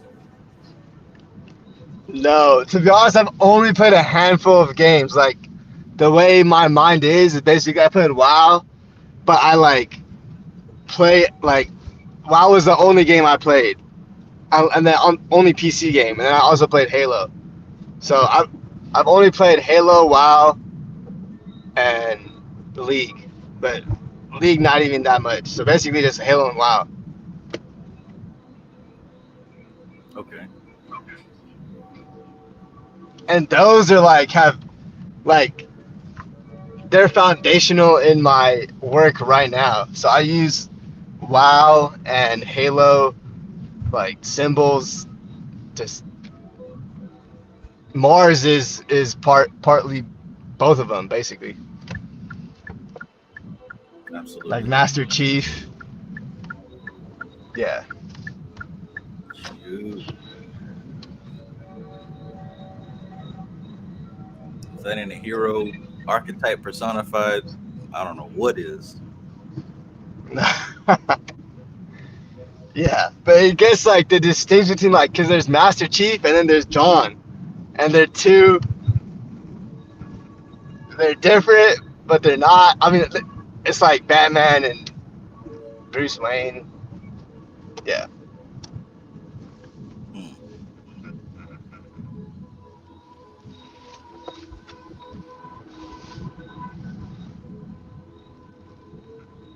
Well, at some point, I stopped doing the rituals in such a way that I used to, and I kind of just set the deities to work up, running in the background at all times, and I found that worked for me. Like I'd leave the sigil out, or maybe put their sigil in a certain place that I knew that I'd see it, just as a constant reminder or like a little boost. But eventually, I stopped summoning spirits like that, and I just allowed them to run as meta programs in the background, and I found that to be very successful. Um, until recently, though, up until recently, I find that method isn't really working for me like that anymore. And how did you come to realize that? Like, what made you recognize that? Hmm. I'll address that. I believe it's because the method that I use for communication um, was insufficient. Now, that could also mean that the entire process has been sublimated. Um, but I think I kind of jumped to the conclusion that it wasn't working anymore. It's funny how a simple question can really shed light on a dark spot. But yeah, that's why, because I felt like the communication gradually stopped being as clear as it used to be. Okay.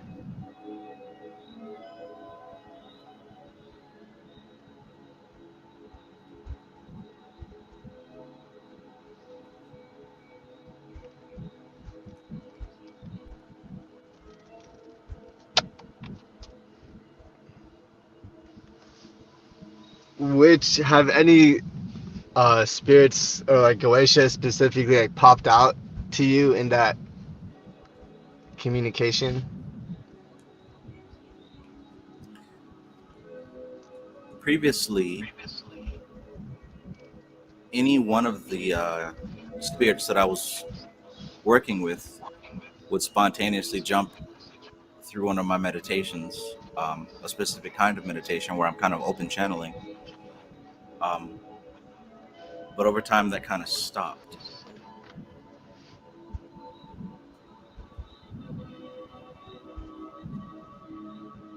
In fact, Okay. very recently, like just before the lunar eclipse, I went to do a ritual to evoke a certain spirit, and this guy jumped into my awareness, very large like, and told Holy shit! Ah, Ganesha, bruh. uh oh. You're talking about. Oh, okay. Keep on going. What thought? Yeah. Well, long story short, this guy made it extremely clear that I'm too old to be working with the Goetia. That's no longer the move for this guy.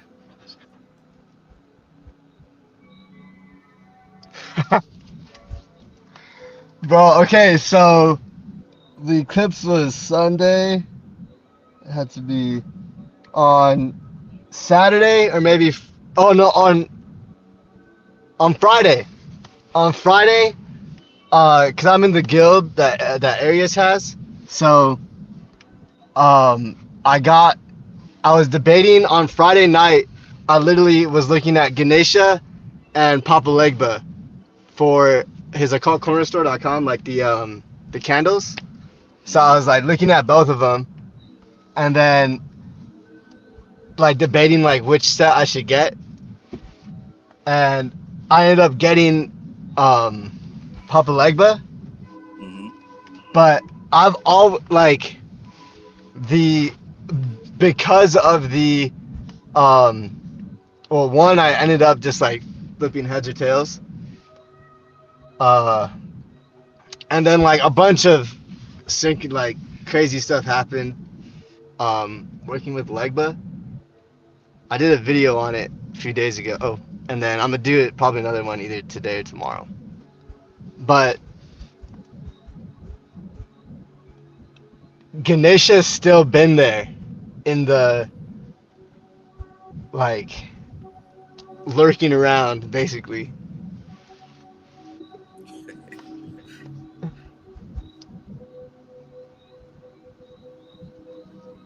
And then I got my son, he has we got him a Ganesha book. It's like a children's Ganesha book. So Hmm. I kind of got that like for him, but also like for me too. It's like kind of like what you were saying about like leaving the sigil there so that you always see it type of thing. Yeah. Yeah.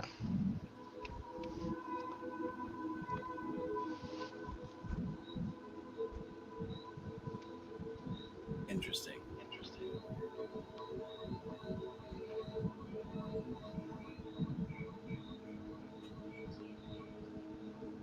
Oh man.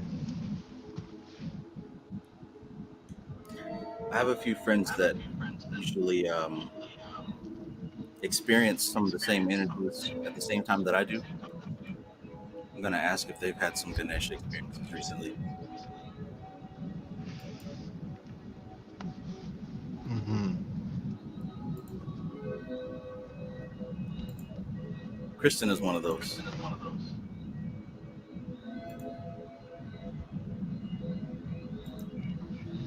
I'm sure that she has. I mean, I'm because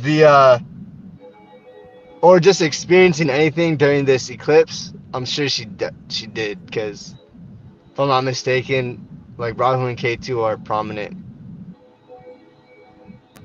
for her.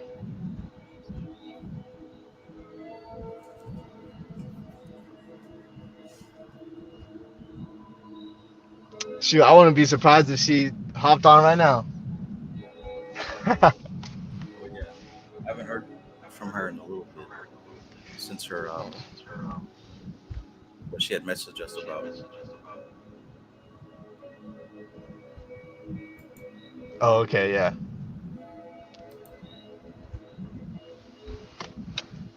Yeah, I had to tell her like I wouldn't be much help because I like I tend to use the astrology with like the with NLP stuff more than anything. So like the specifically like working with like my own planetary aspects and like issues that come up with that. Well, the thing is that sometimes that we help people, they think that it's gonna be something else, but really what it is what we're good at in the first place. You know what I mean?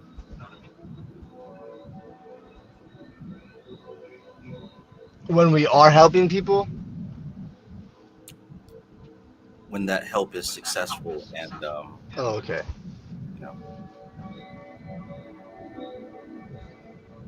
Yeah. I think what you did do may not have been astrology related, but it was in another field that you happen to be proficient in. Oh okay. Yeah, that's because I was like, I'm not even like, I wouldn't even feel okay with myself if I capped about knowing, like I'll be like, it would just Yeah. like eat away at me. I'm like, I'd love to like be able to do that, but like, nah, I'm not like that yet. Not And yet. I'm thinking compared to you, I'm still a baby, so I'm not even gonna try that. Let me try what I am good at, and hopefully you can. Certainly, you can Nah, I make. feel like you know a lot more astrology than you, cause with the even with like the tarot and all that, it's like embedded. The astrology is like embedded in that too. Yeah, but shit, even with the tarot, I had to talk myself out of feeling insecure about it. That's why it took me so long to actually do it on camera.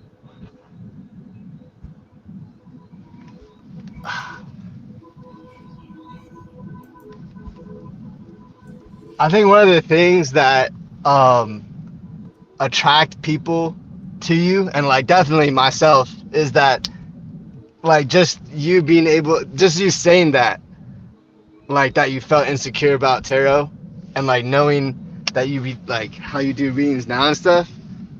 I think that a lot of, and you see this in like I see this in like the NLP world a lot, but like no one really talks about, and especially like spirituality field or whatever that is, but that people don't talk about like their failures or like their insecurities with this, and it's always like capped confidence in dealing with astrology or spirits or anything like that. Yeah, And it's like they've never failed, like they always get results, and it's like it's just it never resonated with my experience. I'm like, okay, I've definitely it definitely fails, at least the way that I've worked it, and like I definitely have feelings of insecurities and like all that type of shit. yeah, So like not to say that like I'm happy that you went through that, but just like it it's like a trait that I admire, that you being vulnerable enough to say that.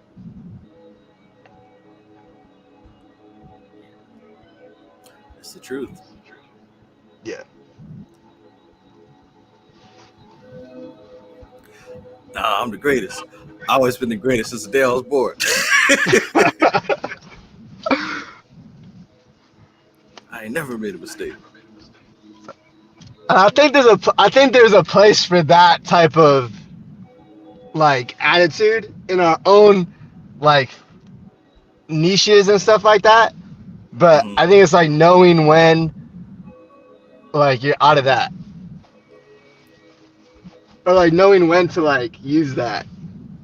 When to use it, right, right. And in that same vein, there's a thing of false humility, right?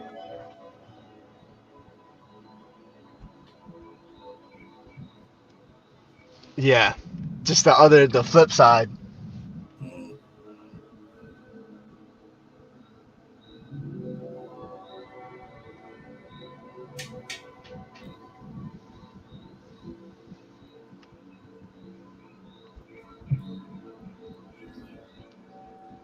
Yeah, that's just so interesting how you brought up Ganesha. Like we were both thinking about Ganesha at the same time, basically. And to me, the whole reason why I was like debating between Legba and Ganesha was that like they're both already in that same like archetype or vibe that I was talking about, Hmm. but they do have their like differences in terms of like the symbolism. So what also Yes. got me leaning towards Legba was that on in the candles, Ganesha had a lotus candle, and then Legba had a skull candle. And so like the skull and related to death called out to me more. And then on the eclipse, that driving home at a crossroad, I got someone ran a red light, hit me, and I swerved out of the way. But if I didn't swerve, I definitely would have been hospitalized. But the fact that it happened at the crossroad, that's already legba. But the thing that I didn't say on that reel was that my mom, so I want to say, like, if I threw a baseball, with counting the roll, I could land it into a house, like a house's yard. And like that house was the house that my mom died at.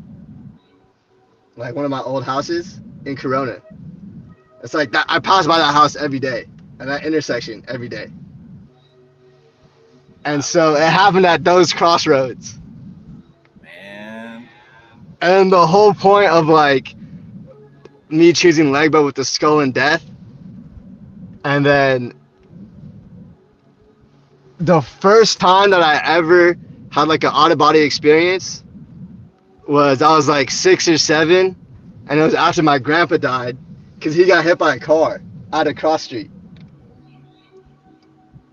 And so this eclipse brought up like 2, 3 different like traumas for Amar. But like now me having the tools to frame them and to like actually look at them from a perspective that's both useful and appropriate, but also it's not escaping from it at all. It's like delving like more into it.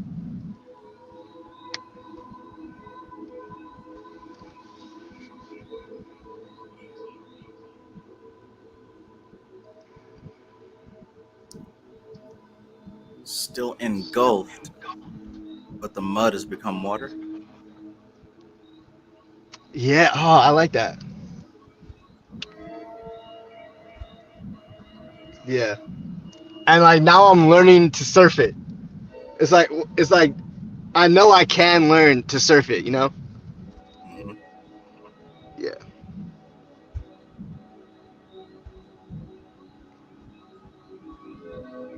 And just the fact that we're talking today right now with like I used to be on the lives a lot, and then life happened, and then now that life is like slowly going to, part of it is going away, and so like this, I want to say like naturally just like came back. Mm-hmm.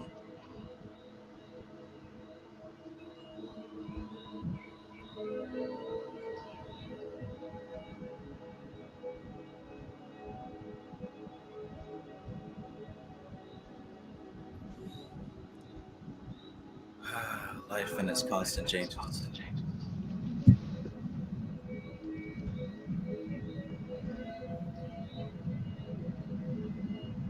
Yeah.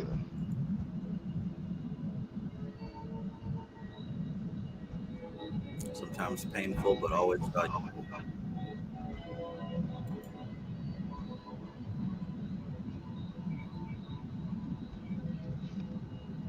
I think that's what a lot of what Ganesha and Legba teach.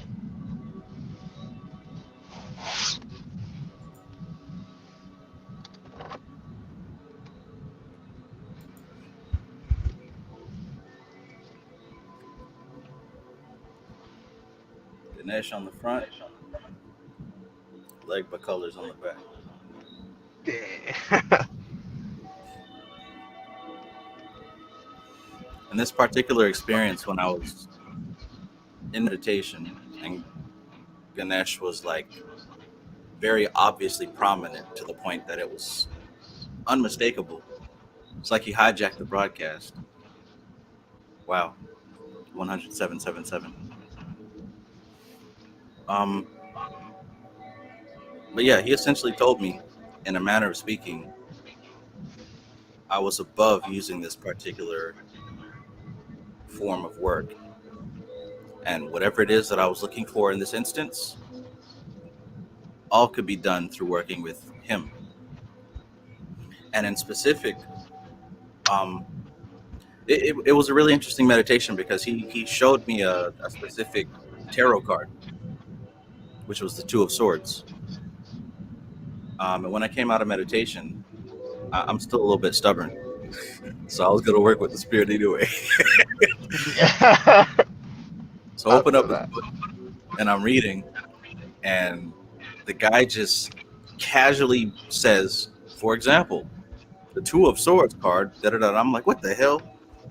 So that was synchronicity, and I was like, all right, I see, I hear you. I'm gonna listen. And the next day, my cousin came over and we were having a conversation, and he's like the only person in real life, like in person that's like tapped into this stuff. So we often have conversations. We can just get right to it. You know what I'm saying? We don't have to talk about the weather or nothing like that. We get right to it. And Yeah. he started to channel, which he does. And got Alexa came through him and started talking to me to continue the conversation. It was so Who? cool. I'm sorry. Wait, hold on. I said Alexa. My bad. My bad. Ganesh. Oh, Um, I was like, yeah, I guess that kind of came out Freudian slip. no, that's interesting though. That it just kind of came out. But yeah, just to get to it, as he was channeling, he mentioned the actual name of the entity that I was working with. And there's literally no way that he could have known that. But yeah, that was like Wow. 2 out of 3 of like very close confirmations that were just like this guy telling me, chill, because I got this under control. No stretching of the mind, no trying to reach. Like it was blatant, blatant. And that's one thing that I learned about channeling. The Bible talks about one person is given the spirit of speaking tongues. And if that's true, there's also a person who's given the spirit to interpret those tongues. Without that combination, you know, may or may not be actual factual. So when my cousin Mm. channels, I'm listening for the message that's coming through. And when he comes back into state, I kind of we talk about what was said.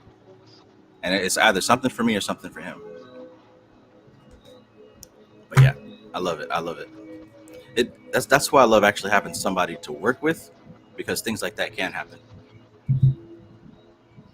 I believe that some of these Yeah, groups, that's like awesome. Crawley's group, Golden Dawn, Society of Light, etc., I think that they were all working with people who were able to channel and people who were able to interpret, so that when these energies came through, they could actually communicate directly with them. We don't really have that since we're all individual workers. Yeah, that. Wow.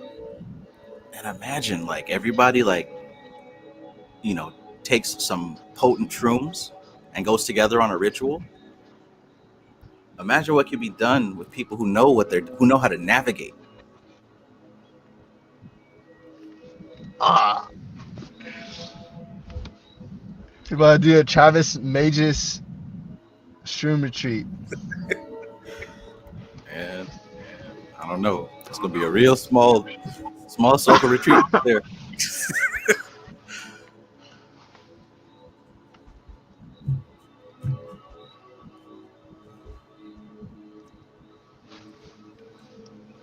I could definitely see that in a few years for sure. I know that I'm gonna do like I want to do like a little tour of people from the group. I feel like that'd be cool. Yeah. Cause I've already met like I mean like Maestro. I still talk to him.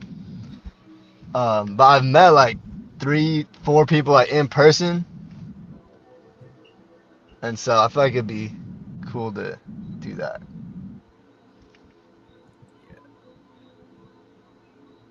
Yeah. Man, we might break something if we did that. That's the point. Yeah, true, true.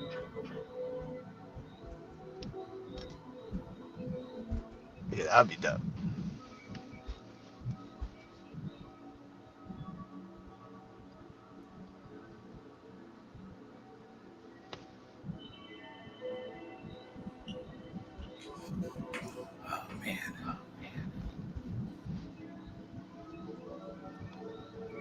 That's what we did, bro. Like, I want to say last year or so, me and him took some shrooms and we channeled this entity of the black sun, and he's got like this obsidian crystal ball, and it like Yeah. possessed this ball, and we were able to communicate with it. Um, and yeah, the third synchronicity was that same crystal ball dealing with the eclipse, but instead of Ganesh, the entity was Lakshmi that came through. Oh shit. We had this tapestry of Lakshmi that we haven't put up yet. She was basically telling us to Put her go ahead up. and like right now. Yeah. Wow. I believe that that's what the sensitivity of developing the psychic senses is really about. Not so much so that you can read people's thoughts and all that other shit, because that doesn't matter. Working with people doesn't matter like that unless it's spiritual work. Mundane shit is damn near useless.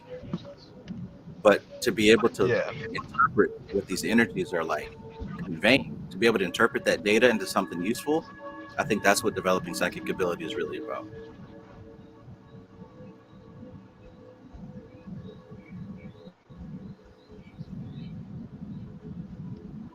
Yeah. Stuff Dog says people's thoughts are shit. That's the first thing you learn when you open up psychic ability. Make you want to turn it off. But no, it should actually teach you to like hone what you pick up.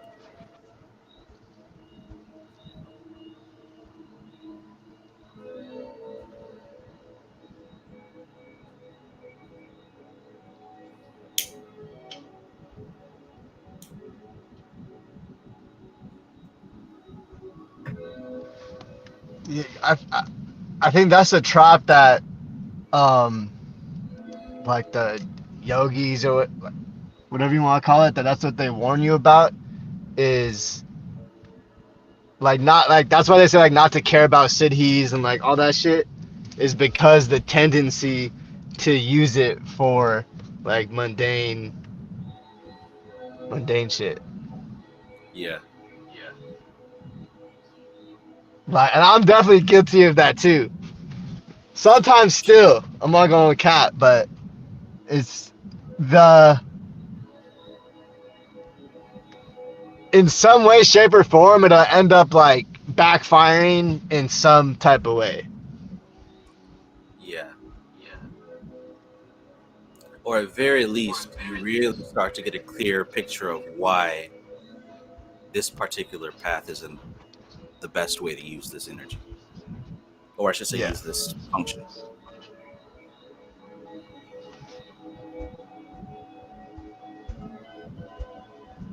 Yeah.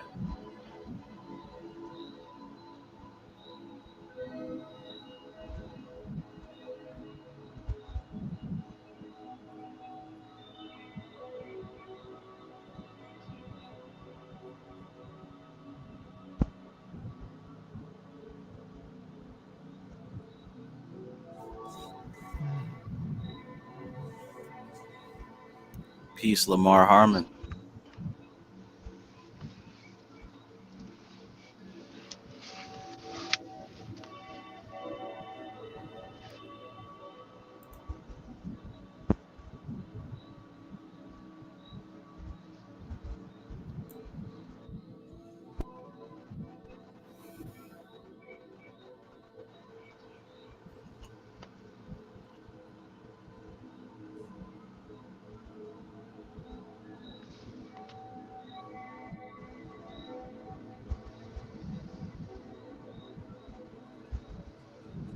So it's easy to get to heaven. And I want to say that it's as easy as learning how to identify states and learning how to identify the process of chaining those states together like a combo.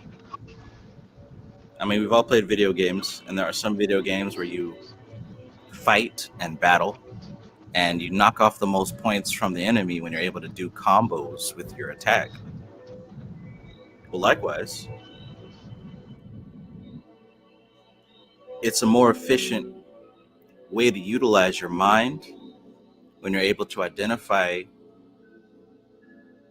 the state that you're in, the state that you want to be in, and learn how to chain together those two states with in-between states.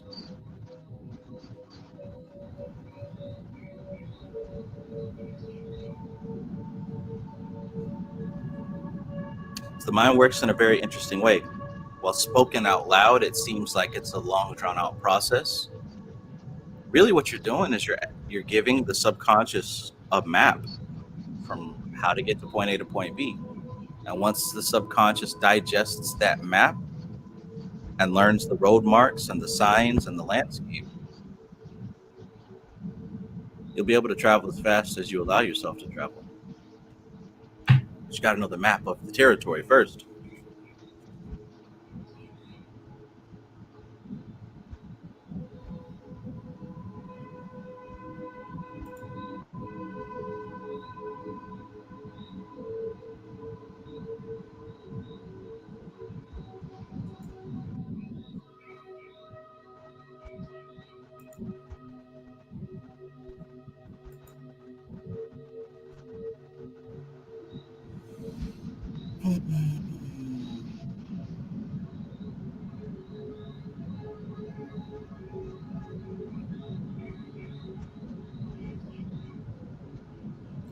Thank you for my moderators. I appreciate you.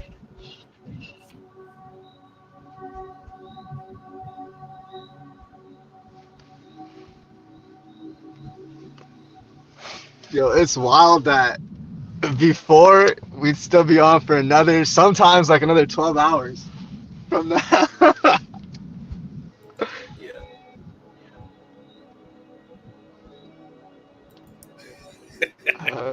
Shit. That's,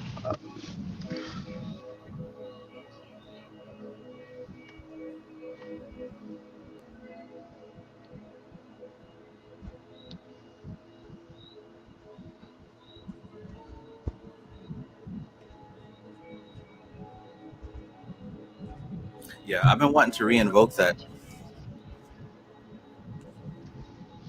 Just getting my process together first. yeah, you already know I'm there. I'm just it got me nostalgic right now because really like finding the group definitely, I mean, obviously like transformed my life because of just the topics that I got into from it.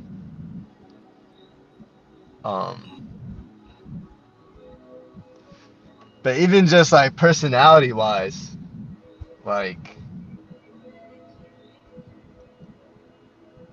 basically I remember like when I first hopped on the lives, I'd be in there, like maybe the first few of them, but I wouldn't say anything. Yeah. Like I just be in there, bro. That's funny. Yeah.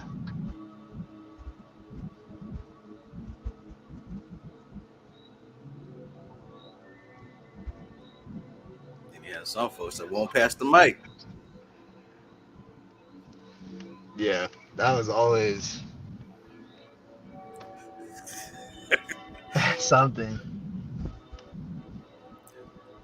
I learned though it's about managing the dynamics. There's got to be a balance. It's got to be a balance. Sometimes that's called for. Sometimes it's not.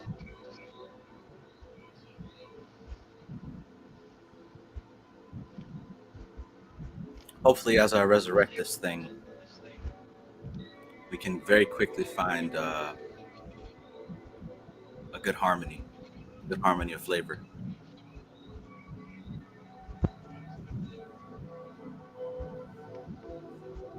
Yeah, I feel like like damn, I've been realizing how much I say like when I listen to like recordings and stuff. I want to be more cognizant of that. But I think the people who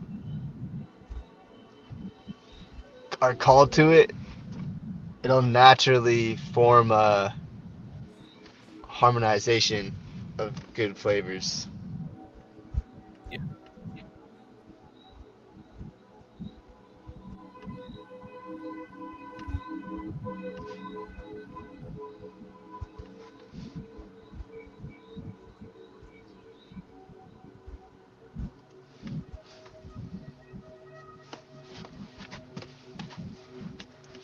Yeah, like I've literally met 4 people from here and like hung out with them. Like I would never have been able to do that without. It's like stuff like that's wild to me.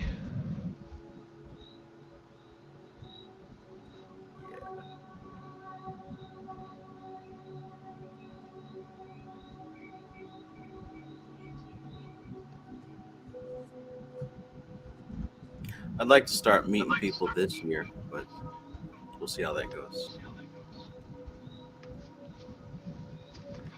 You're close to a few people. Well, I don't want to say close because I mean it's a big, large state, but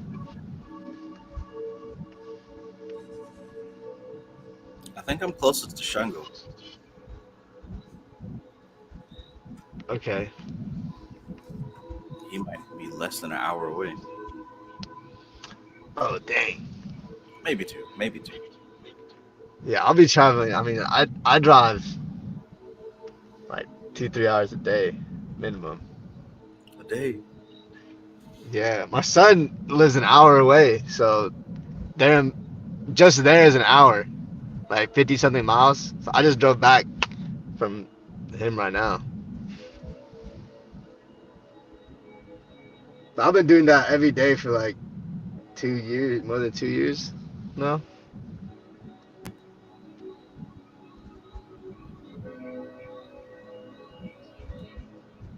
Yeah, definitely more than 2 years, probably 3 years.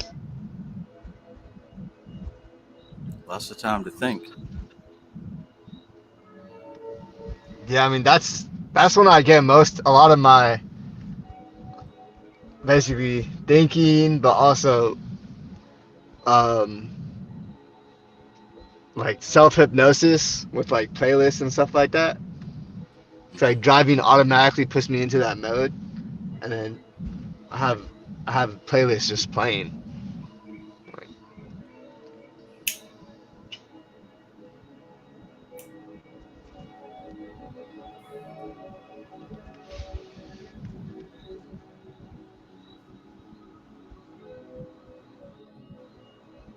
Shout out to Brother Panic.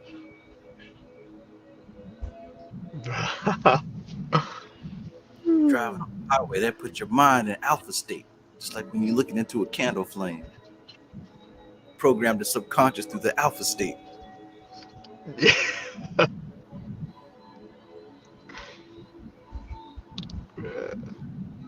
Bobby Hemmett put us on the word melanin, and Brother Panic put us on the subconscious mind.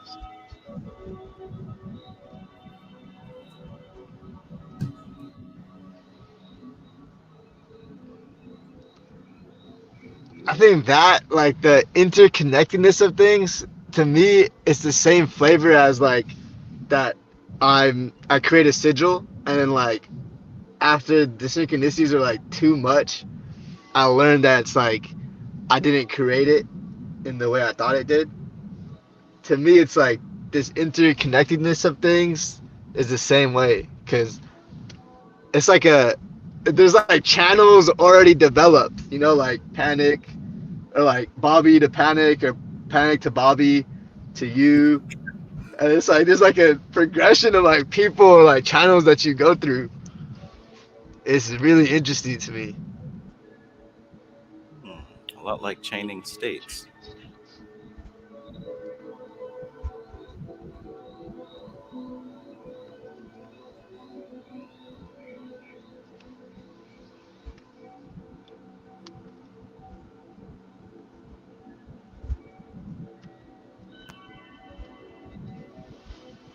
Okay, that gets me thinking of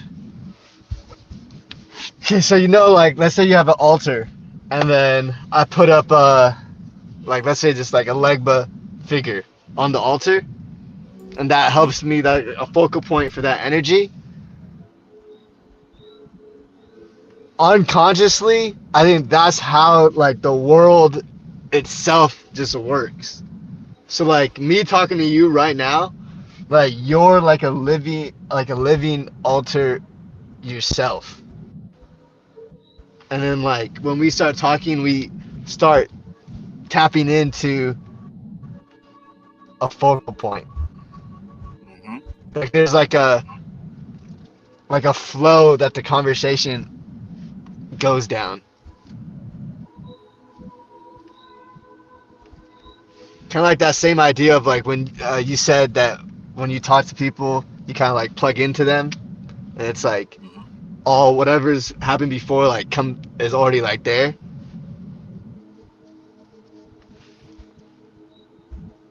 It's Yeah. basically been like kind of coming to me that using the world, or like the physical reality, as an altar, and like the people and other things as the things that you like put on them. So that's why it's like when I saw you go on live tonight, that was like parallel to the obsidian bowl with like Lakshmi coming through. So I'm like, okay, like I gotta hop Yeah. on this wave.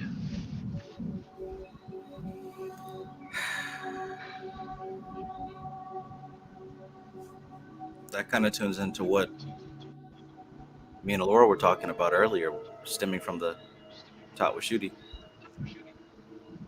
um, about symbols, like this chain of existence. You said like this is how the world works, and it's yes, absolutely. We were talking about the unmanifest, the level of Purusha. Like that's why I was asking you about the Purusha thing. So that level of the unmanifest, it escapes definition in language as we know it. And in order to even get to a place like that, we have to first go to a previous place, right? Tattwa Shuddhi is a great example of stepping stones to that point because it would imagine not having read Tattwa Shuddhi and then just jumping into the state of Purusha. Like, I'm not even sure that that's possible. But there's levels before it, right? Long story short, there's many ways to get to that divine state. There's not just one way, there's many ways to get to it. But just before that divine state, there's this type of astral state. It's like an astral slice. And that astral slice, in order to access it, we've got to focus and tune into some symbol. And this is how all spirit divination works. We have these different symbols, whether it's a Goetia symbol or whatever sigil or whatever. That symbol is a representation of a specific astral state. But that astral state is a subtle manifested dimension of an unmanifest state. So it's like stepping stones to get from one place to another. Mm-hmm. Yeah. And in this physical plane in our lives, certain people represent, they are symbols themselves to certain astral places. Okay. Yeah. Yeah. Okay. You putting like the words to my thoughts, like better words. Yeah. Another synchronicity, what you just said. Man, yep, this is how it happens. Like this, it keeps on stacking up like that. Okay. Um, and I recognize that that's what I do with this YouTube. Like long ago, I have been able to separate my human personality and who I am and all this other stuff. I've been able to separate that from what I am on YouTube.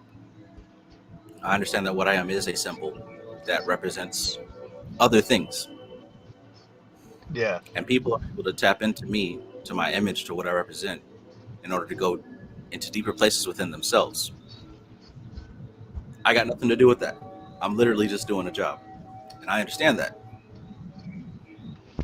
And of course, there are some people who misinterpret that and believe that they're super special because. But anyways,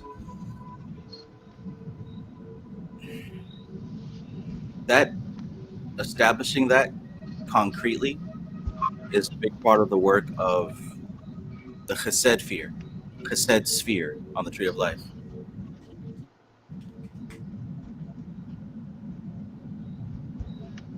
Opening astral landscape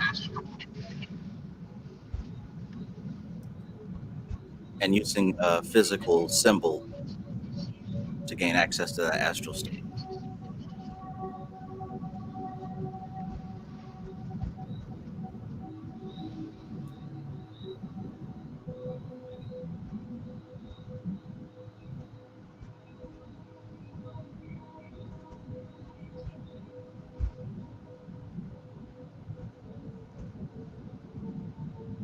Yeah.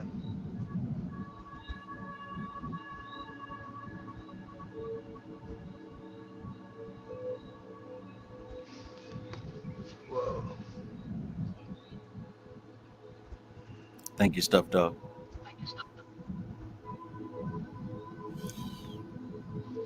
Stuffed Dog says you're a nexus point for others to see the unseen. We all need something to put words to, regardless. We all need something to put words to wordless states. You do a great job, my G.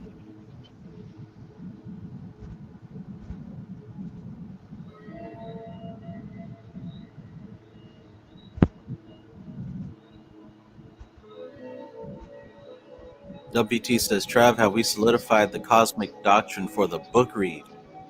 Well, that's a good question. Yeah, we're going to get into this. We're going to get into this one. I don't know if most people have it. Probably not. So I think that we won't jump into it Saturday, but the next Saturday we will.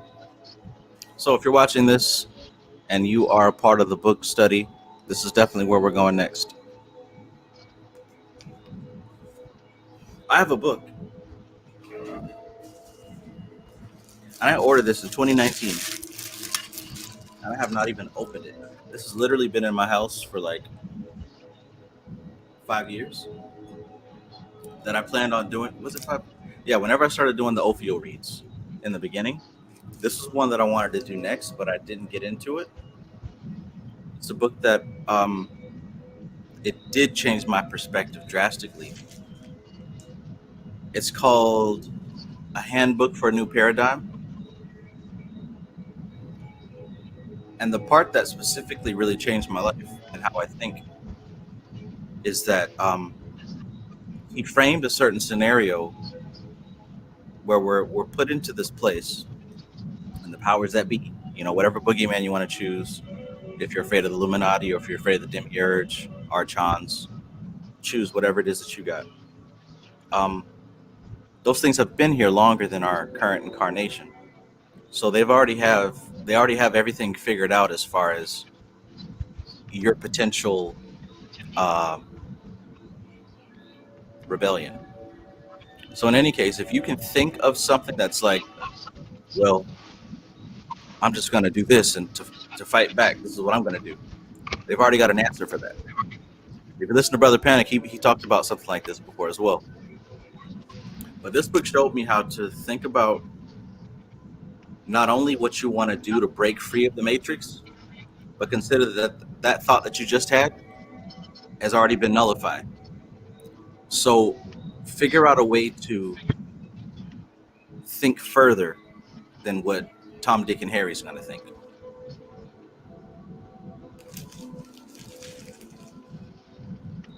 I first read this. Yeah, in like Panic talked about that scene. Oh, my bad. I was going to say, I first read this in 2014 or 2015. And I can say, looking back, that's one of the single thoughts that have really stemmed me to where I am now.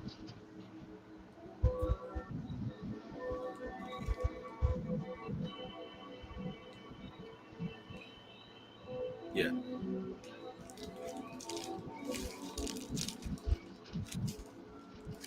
Yeah, I think he was talking about that scene from Batman when Ra's al Ghul is telling Bruce that he already has like whatever like activist shit that someone does in Gotham, like they already have answers for it.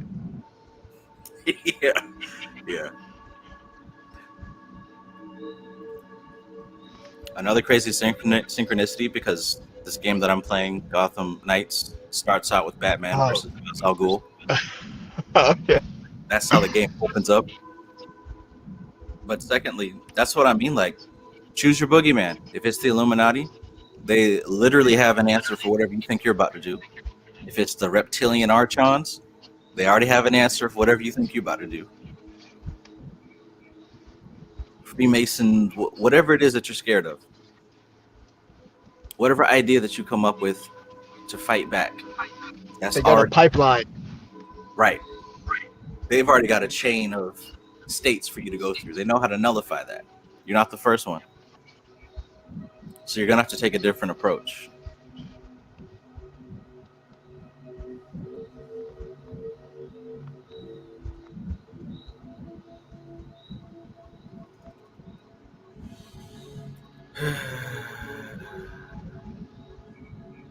Stuff Dog says, I'm reading it now. Shit is black hole deep.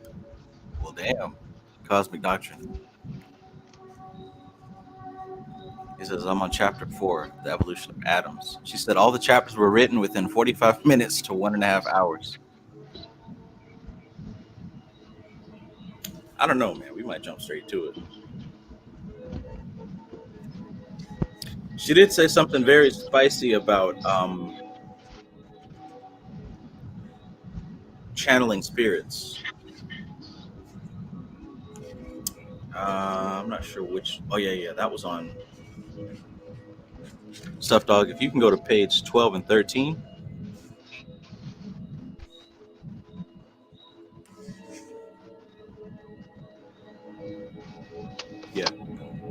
Yeah.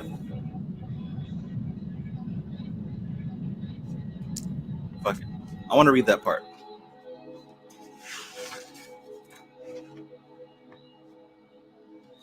This is like a paragraph or two. Check this out.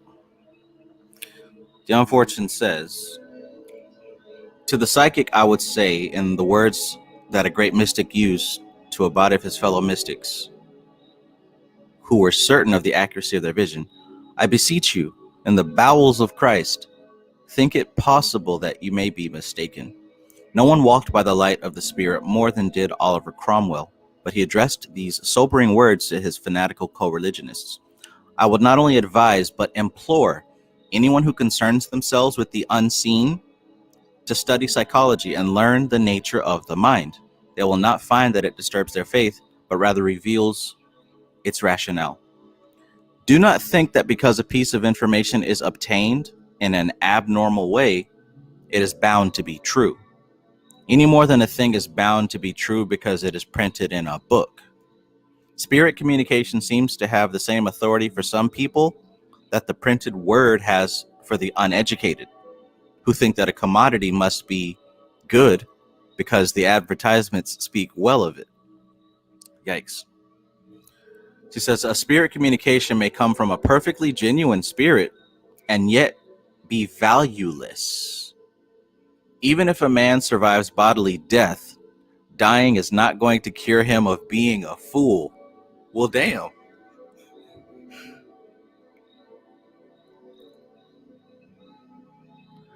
If he had no sense on the physical plane, he will not have any more sense on the astral plane.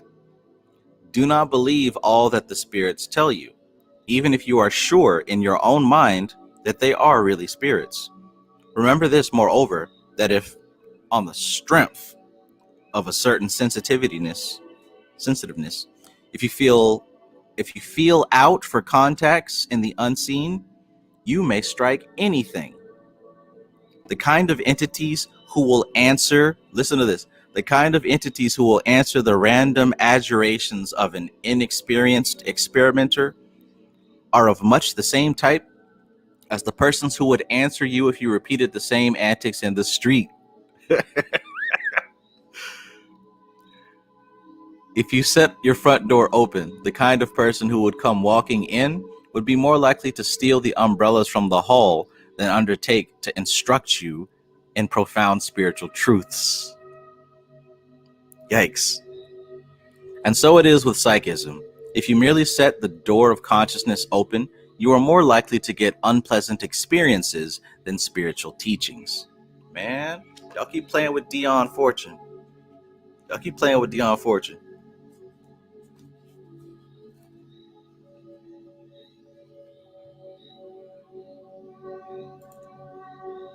She said if he was a dumbass in the flesh, being a spirit will not make him any less of a dumbass.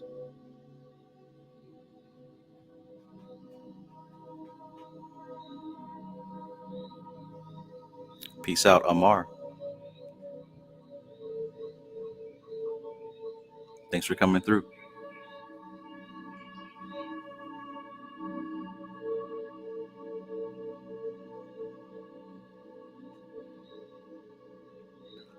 Kenny Anderson, peace.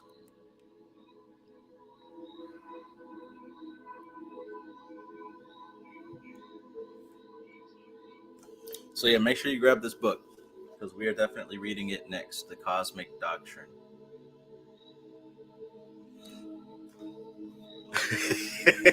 Sandiata says, dumbass on the physical and spiritual planes. That's nasty work. Absolutely. Absolutely. Grab this book. I feel that it will add dimension to the mystical Kabbalah, as if it needs any more dimension to it. Mystical Kabbalah is well fed. Well fed.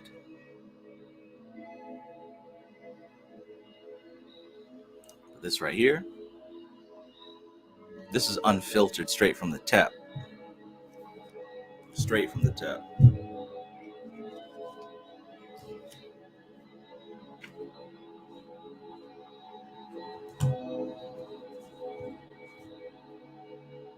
She said, don't think just because you go out there and unbutton your shirt and spread your legs in the astral plane that you're going to attract a qualified spirit to instruct you in advanced information. She said, if you do that same activity out in the street, the same type of person you're going to attract is the same type of spirits you're going to attract. I ain't never heard that before.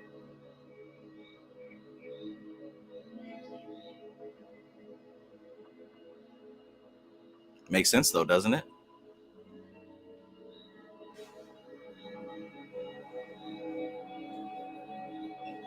What kind of signal do you need to be sending off to attract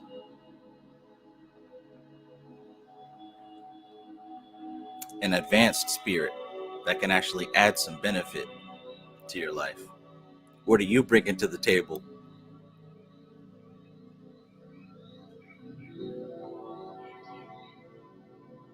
Sandiata says, busting it open for the spirits, man. That's all some people know how to do. I'm telling you, man. I'm telling you, it's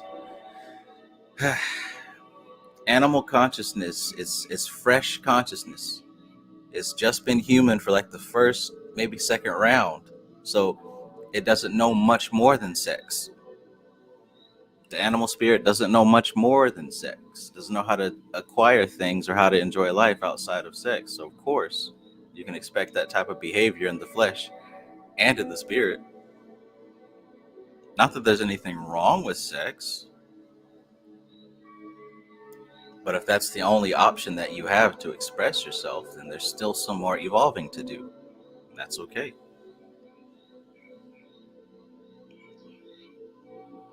Prakriti needs lots of people who are locked within the cycle of that type of thing.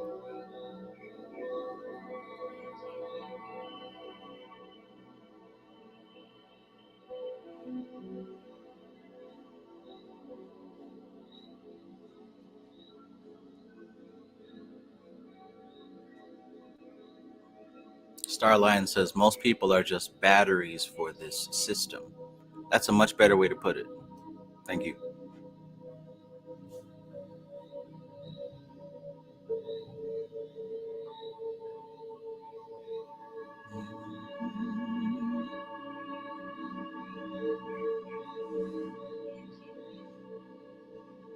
All right, so yeah, it's easy to get to heaven. You just got to create the path to get there, as was explained in this video.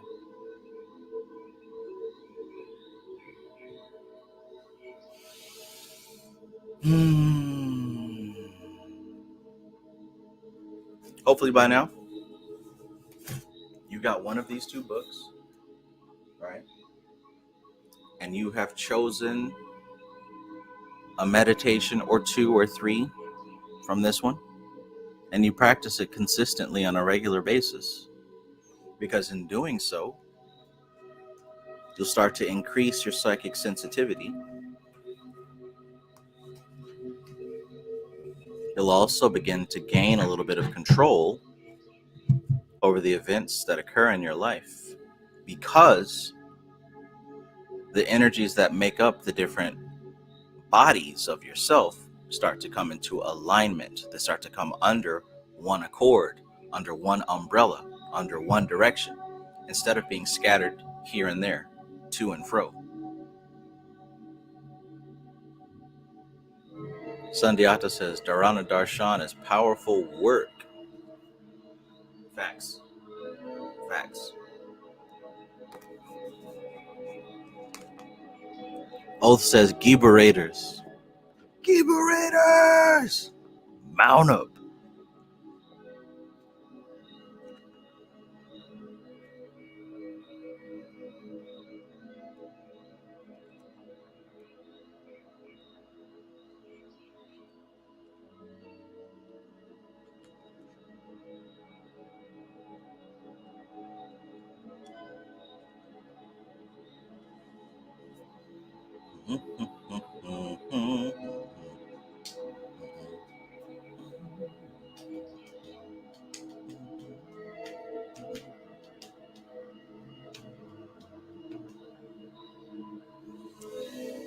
Starlion asks, what's your favorite book of all time, Trav? Sheesh, that's a question, ain't it? That is a question. I don't know. I don't think I have a favorite one anymore. Dharana Darshan was probably, not Dharana Darshan, but Mystical Kabbalah was definitely up there.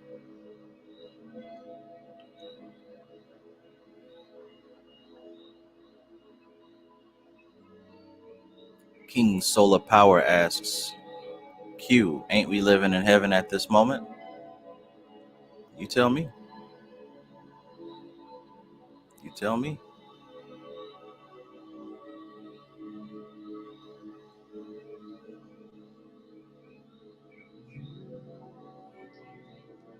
Nooni's Universe. Peace. Stuff Dog says, this discussion just got my ass whooped on Tekken. Man, you got to focus up. You got to be able to have that unfocused focus. Oh, wait a minute. Who said that?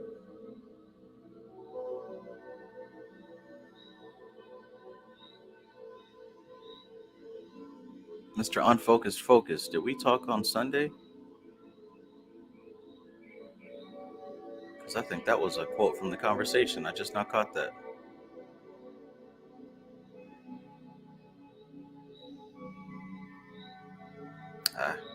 Too far to scroll up.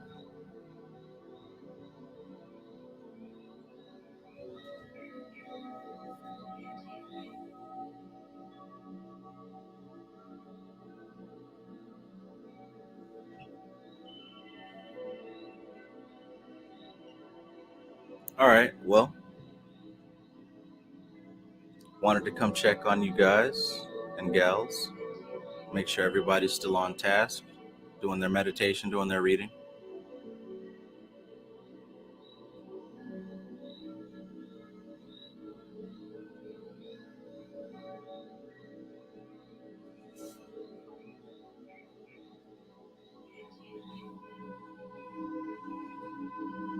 Hopefully, if you were here for the beginning of this conversation, you'll take advantage of the technology that was offered.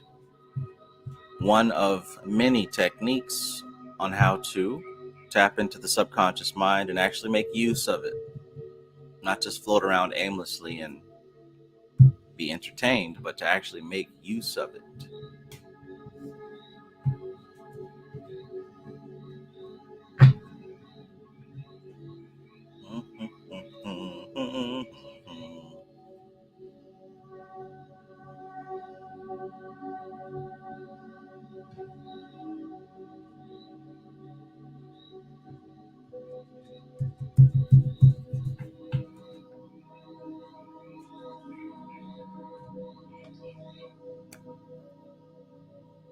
Doing good, doing good.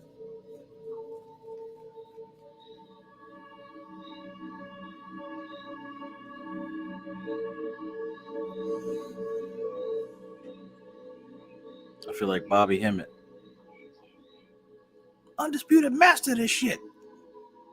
Undisputed. Or at least alive, that is. By and large.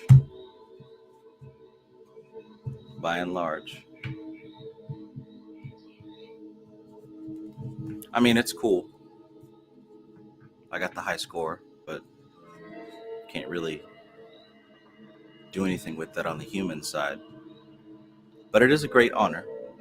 I'll take that.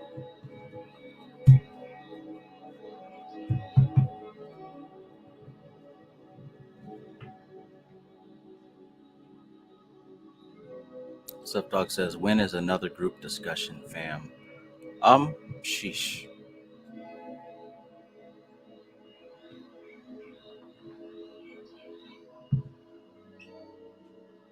Well, pretty consistent with these book reads on the Saturdays, but as far as group discussion, working my way back into it.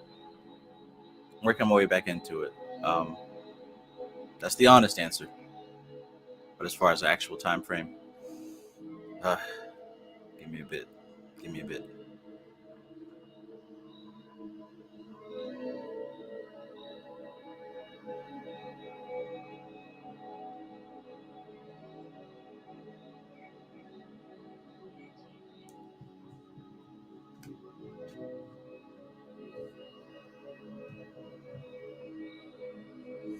I know before, I found it very helpful for the group that we had to really focus in on a specific subject. Like, we'd kind of center the discussions around a particular book we were reading or a particular group of exercises that we were doing. So I guess I'm really just trying to keep some way to keep everybody orbiting around some centralized topic.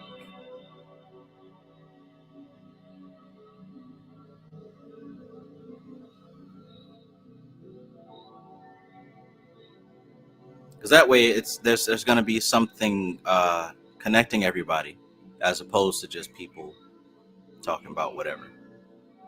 And people talking about whatever can work, if the individuals selected were vetted, which a good number are.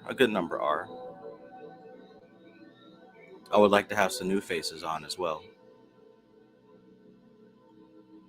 But like I said, figuring it out, ironing out the kinks. We will definitely get back to it. Stuff Dog says lodge vibes, staying on a specific subject so we can get something out of it. Right.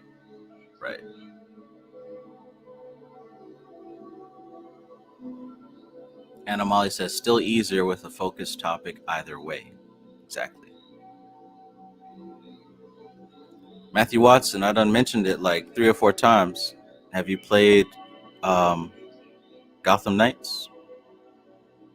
I know you're usually with the comic anime stuff.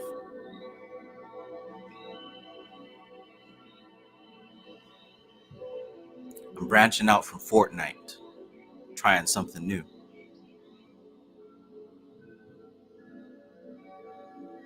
Stuff Dog says I have when it first came out. Awesome. How do you like it? How far did you get?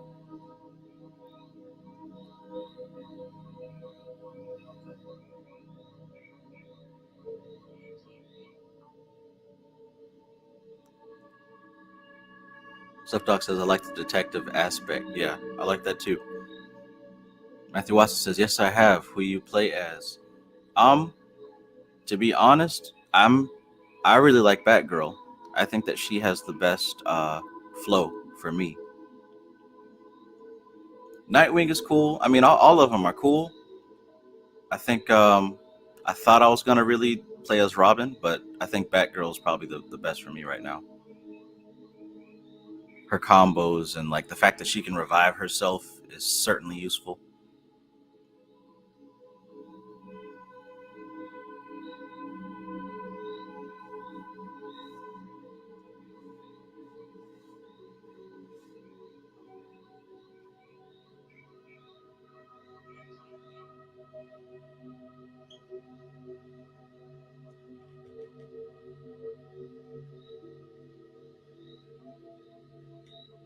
Stuff Talk says I may be thinking about a different Batman game. It's the one at the very beginning where he's fighting with Ra's al Ghul and he actually dies. So Batman is dead, and his disciples, his 4 disciples, have to protect the city and solve the mystery.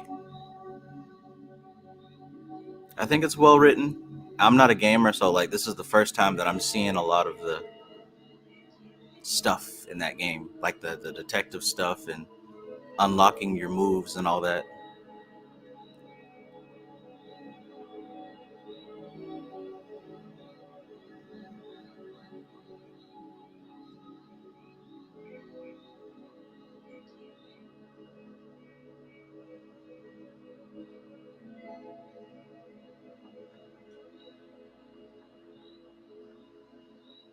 Starline asks, have you felt any different after the Kundalini experience? It's like the Philosopher's Stone of the occult, so it's interesting to me knowing you went through it. Most people speak on it like their life's work is done, but you kept it pretty casual and chill. The way you described it made it seem realistic. Um, so let's see, when did that happen? Was that a week ago? No, that was Saturday, last Saturday. Yeah, so the experience that I had as far as connecting with Ganesh and then having my cousin channel him to continue the message, that happened after the Kundalini experience. And I also noticed that some more of my manifestations began to come to rapid presence. But yeah, and also this whole thing with me talking about the Tattwa Shuddhi exercise, the meditation that I've been doing, a lot of profound insight came from that meditation afterwards. But just to keep it real, I wouldn't say like, oh, it changed my life. It was certainly something that I has never happened to me before that I can remember. It was intense. But I think a part of me feels like it was incomplete because it didn't go past my heart chakra. So I think subconsciously I kind of feel like it was incomplete. But yeah.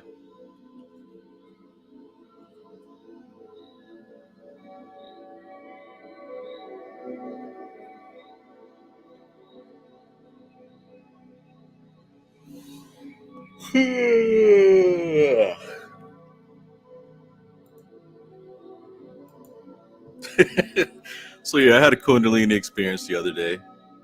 Yeah, it was legit like a pillar of fire, a pillar of fire shooting up my back, shooting up my spine. It was thick. It was flame. I damn near saw orange. It's like I didn't want to move, but I couldn't have moved even if I tried. It was intense. Don't get me wrong, but I don't know. Starlion says, interesting. Yours went very smooth. I have a book that claims some people end up in a psych ward because they can't handle it. It shows you're doing things correctly. Yeah, and I've actually given consultations with people who did end up in a psych ward after their experience. So yeah, I know that that's real. But you know, I guess I guess I have somewhat proficiency in navigating those spaces. It's just like with the shrooms. Like when I was young and I did shrooms, it was like, oh my God, what's going on? I'm out here, like experiencing all this stuff. But after doing a bunch of occult study and practice, taking shrooms is a completely different experience. Like it's it's not so much that I can understand what I'm seeing. I understand what I'm going through, right? I have an understanding of myself. And I think in that it makes the experience easier to handle because I know myself more. I can distinctly recall when I took shrooms in like 2004, 20 years ago when I first did it. I can recall like on the bad trips, my mind would start going to negative places and I felt like it was a slippery slope and I couldn't control it, couldn't handle it. But that could not happen now because I have too many tools and resources to keep my mind in the direction that I want it to go in. Even if it drifts, I have the tools and resources to wrangle that wild monkey, put it back on track. Girl, let me ride that donkey, donkey. Let me ride that donkey, donkey. Girl, let me ride that donkey, donkey.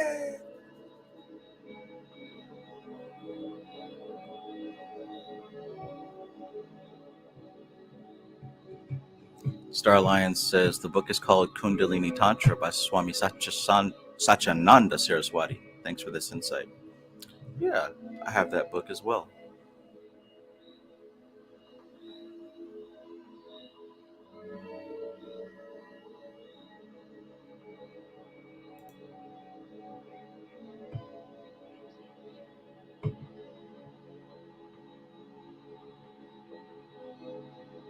Stuff Dog says they have a name for this in Jerusalem.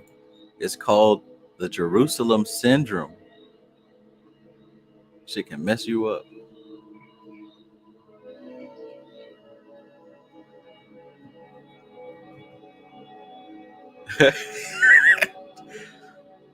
Bella, yeah.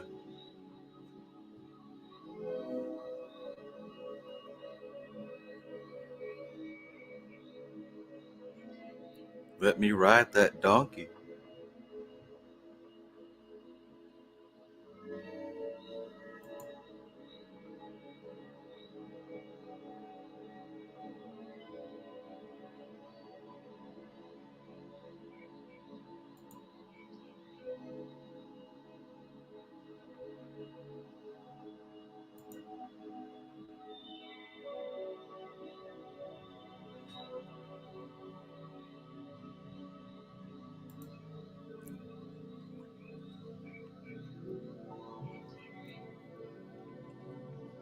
Bella says, so I'm not the only one that breaks out in songs out of nowhere.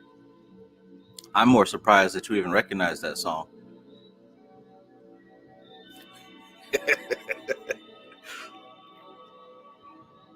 Ooh, Lord, she got that thigh out. That thigh out. Ooh, Lord, she got that thigh out. That thigh out. Y'all know about that bass, So Def Bass All Stars 1996. My dad had that CD. The case was like neon orange, I want to say. It was like this clear neon orange. I loved the artwork. Like, it was like this cartoon drawing of these dudes and their big ass cars and these hoes with the booty shorts and these no Dog Pound had the people looking like dogs, but So Def All Stars 96 like had this intricate artwork, man. That was a classic. The music was great, but I'll never forget the artwork.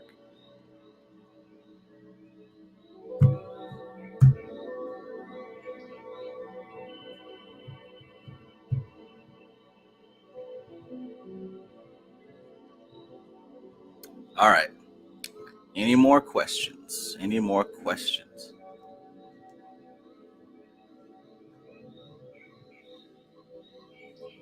Because I mean, I'm cool. I'm not in a rush to leave, but at the same time, I don't want to just be on here singing Jermaine Dupri ancient music. Oh shit! Stuff Dog says, "Remember Def Jam All Stars, the video game? That shit was, man. I don't know why they didn't continue that series, dude. That would have been so dope if they just continued making those games, man. That would have been on par with Mortal Kombat in terms of like popularity and fan base.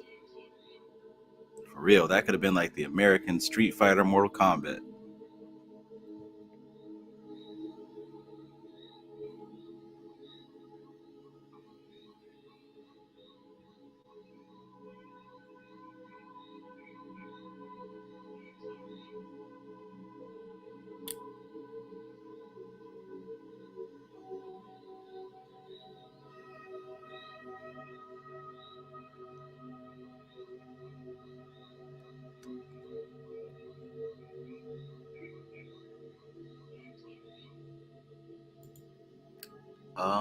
Mike's World. No, unfortunately, I don't believe that I know what it is that you're referring to. I know the person, but I don't know about the 7 words. Oh, I forgot about Def Jam Vendetta.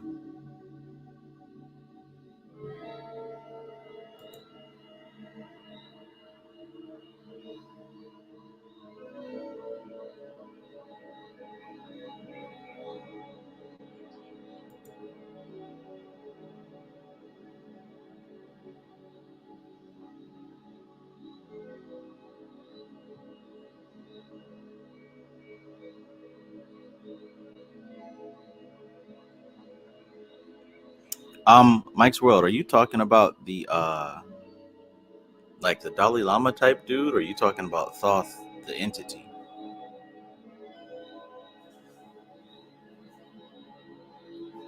Because I see that your typing autocorrect is kicking your ass right now.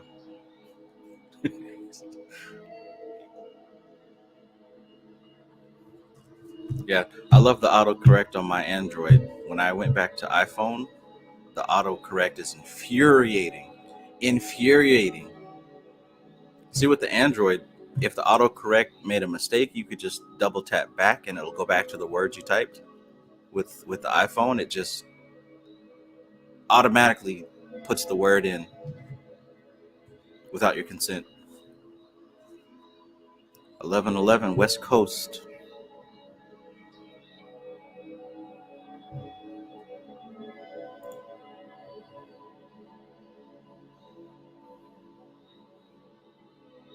Bella says, "Yep, iPhone waits until you send that shit." Yeah, I don't like it, and I'm going back to Android after this phone.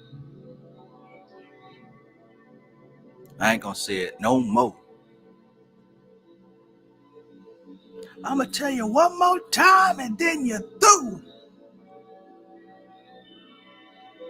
I'm gonna tell you one more time, and then you're through.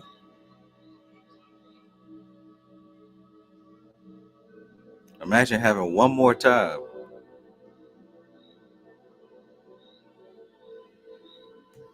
Nah, I ain't never heard that one before. That means the iPhones are for old people.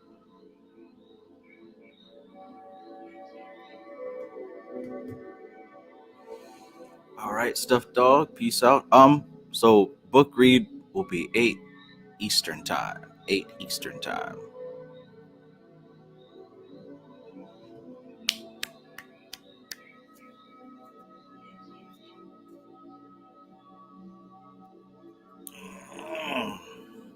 Eastern time. Yes, sir. Yes, sir. Let's tap in. The energy's here. Maybe you can tap in with Legba. Maybe you can tap in with Ganesh. Maybe you can tap in with Lakshmi.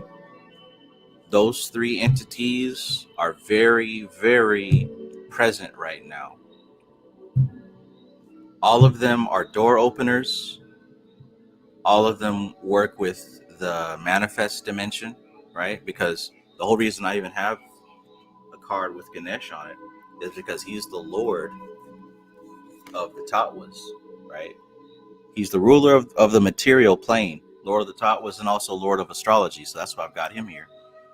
And Lakshmi is a goddess that represents abundance within the material plane specifically, but also abundance in the spiritual plane too.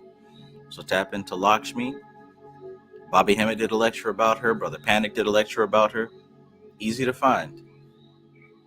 If you're somebody who, trying to manifest some money, trying to manifest some healing in those areas of your life, tap into Lakshmi.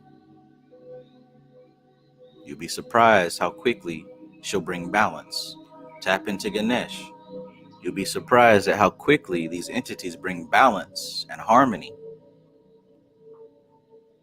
Listen to me.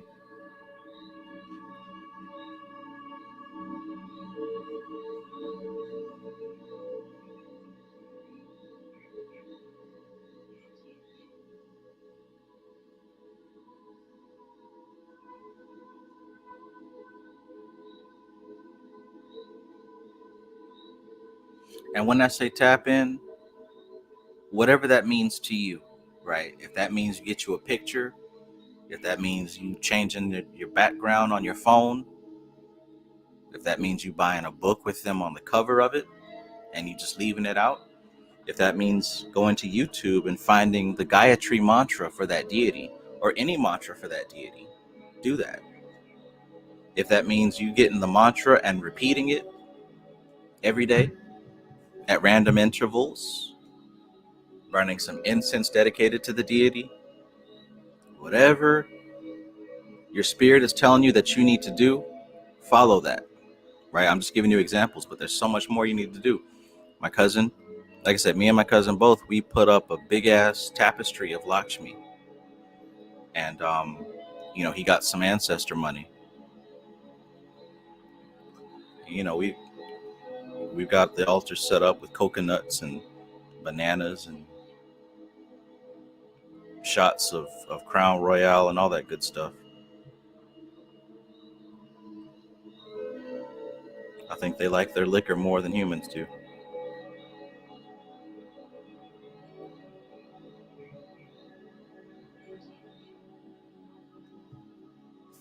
But yeah, get it going, because it don't hurt to have a little bit more. And for some of y'all, nothing else seems to be working, so go ahead and tap in with this, because it's happening right now. It's in progress.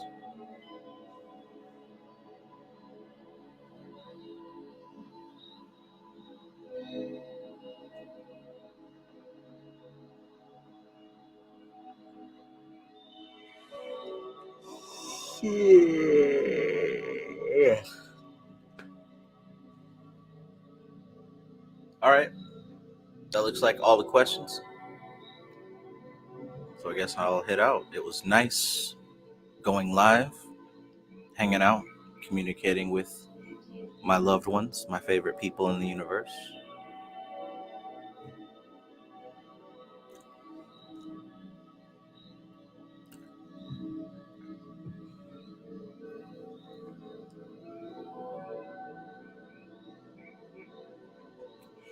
How you guys like the posts that I do with the positive, encouraging messages? Does that help? One dude commented and he saw those posts and he's like, I thought you was left-hand path. And I had a lot of things that I wanted to say, but I think the best answer that I gave him was, what about this post causes you to ask that question? And then he deleted his comment. I don't know what the hell that has to do with left-hand path, but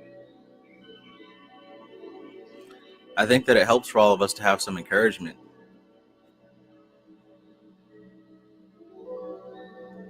It's rare for some of us, right? Some of us don't get any encouragement, but when you do hear somebody giving you some support, whether it's verbally, physically, emotionally, it feels wonderful, right? Sometimes it can give you that extra boost to keep going. So maybe some people don't get encouragement on a regular basis. I think it's helpful to post things like that. Hopefully you do too. Jackrabbit Occult and Esoterica, peace.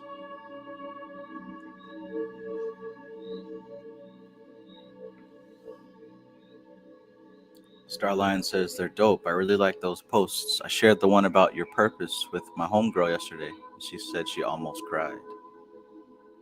Yeah.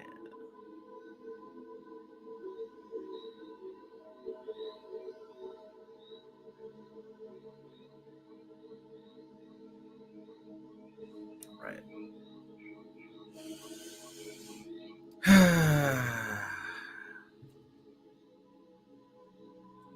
All right. Well, apparently iPhones are for old people. It's a temporary phone anyway, so I don't care.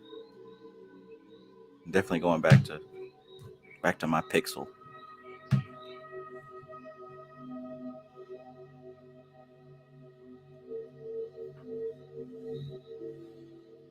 WT says those photos are amazing too. Thank you. And yeah, it helps. It's like knowing your buddies are online. Yeah. Cool beans. Cool beans. All right, y'all. So I guess it's time to wrap it up. Stay consistent, right? Stay positive.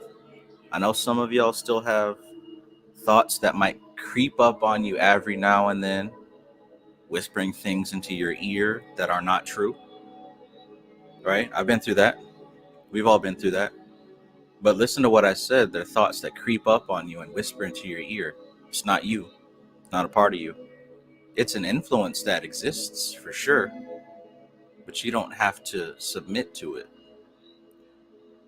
You know too much to give your power away to things like that.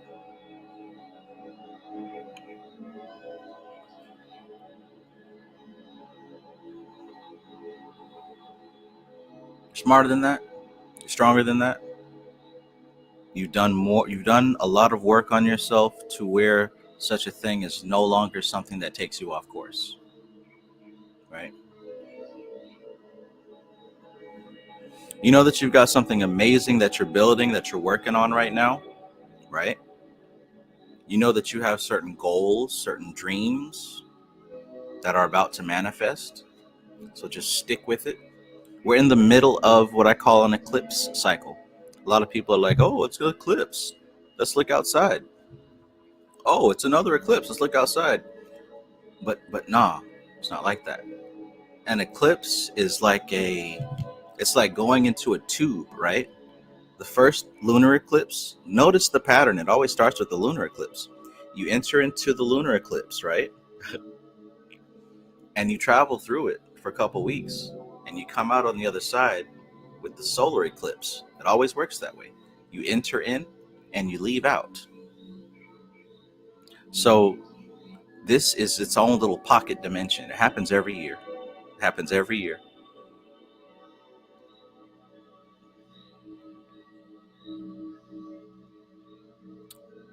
It's almost as if whatever you create within this pocket dimension is going to have some kind of radiation imbued within it. So of all the things that you could create that would receive a cosmic boost, what would you create? What would you spend that cosmic boost on? Would you just fuck off and waste it? And if the answer is yes to that question, your choice, right? Free will. Well, some as best as you can muster free will. Most of us don't have free will. You got a bunch of worms in your butt that control your thoughts. And that's not conspiracy, that's science. These parasites that secrete hormones that control your desires. In any case, what are you going to create while we're in this wormhole?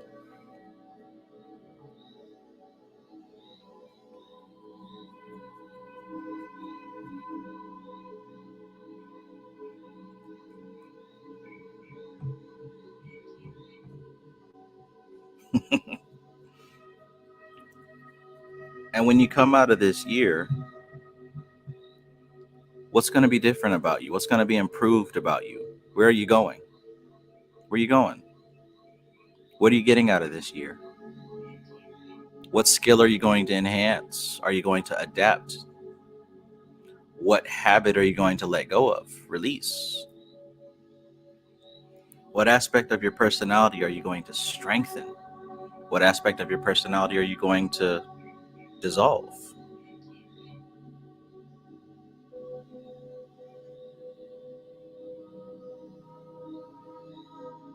These are questions you should be asking yourself.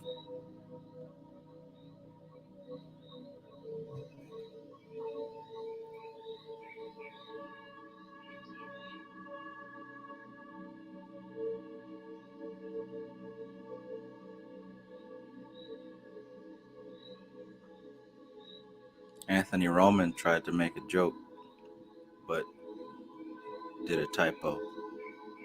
I don't know why these trolls always make typos like on their first post.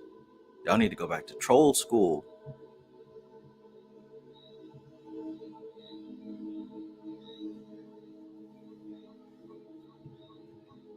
In any case, like I said, we're wrapping this up. So, at least he deleted his own comment, right? That was very wise. Now I can't get to you.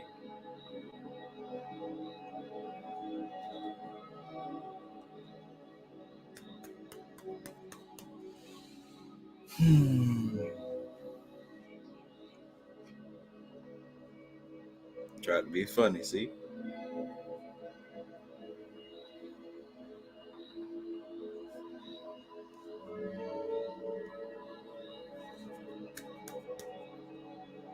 Shamel, peace. All right, y'all. Well, I guess that's that. This has been a fascinating live stream.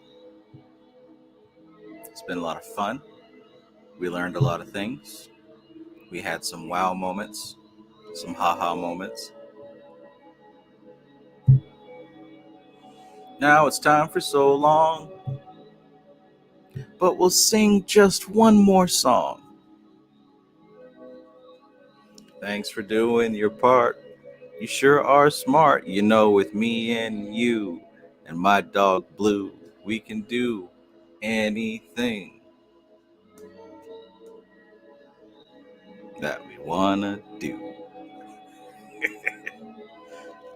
I used to love me some Blues Clues.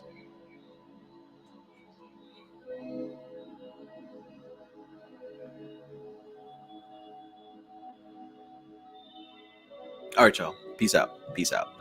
Peace out. Thank you for being here. Yeah, this is TK Trav, aka Travis Magus, here with LVX777. I love you. Peace.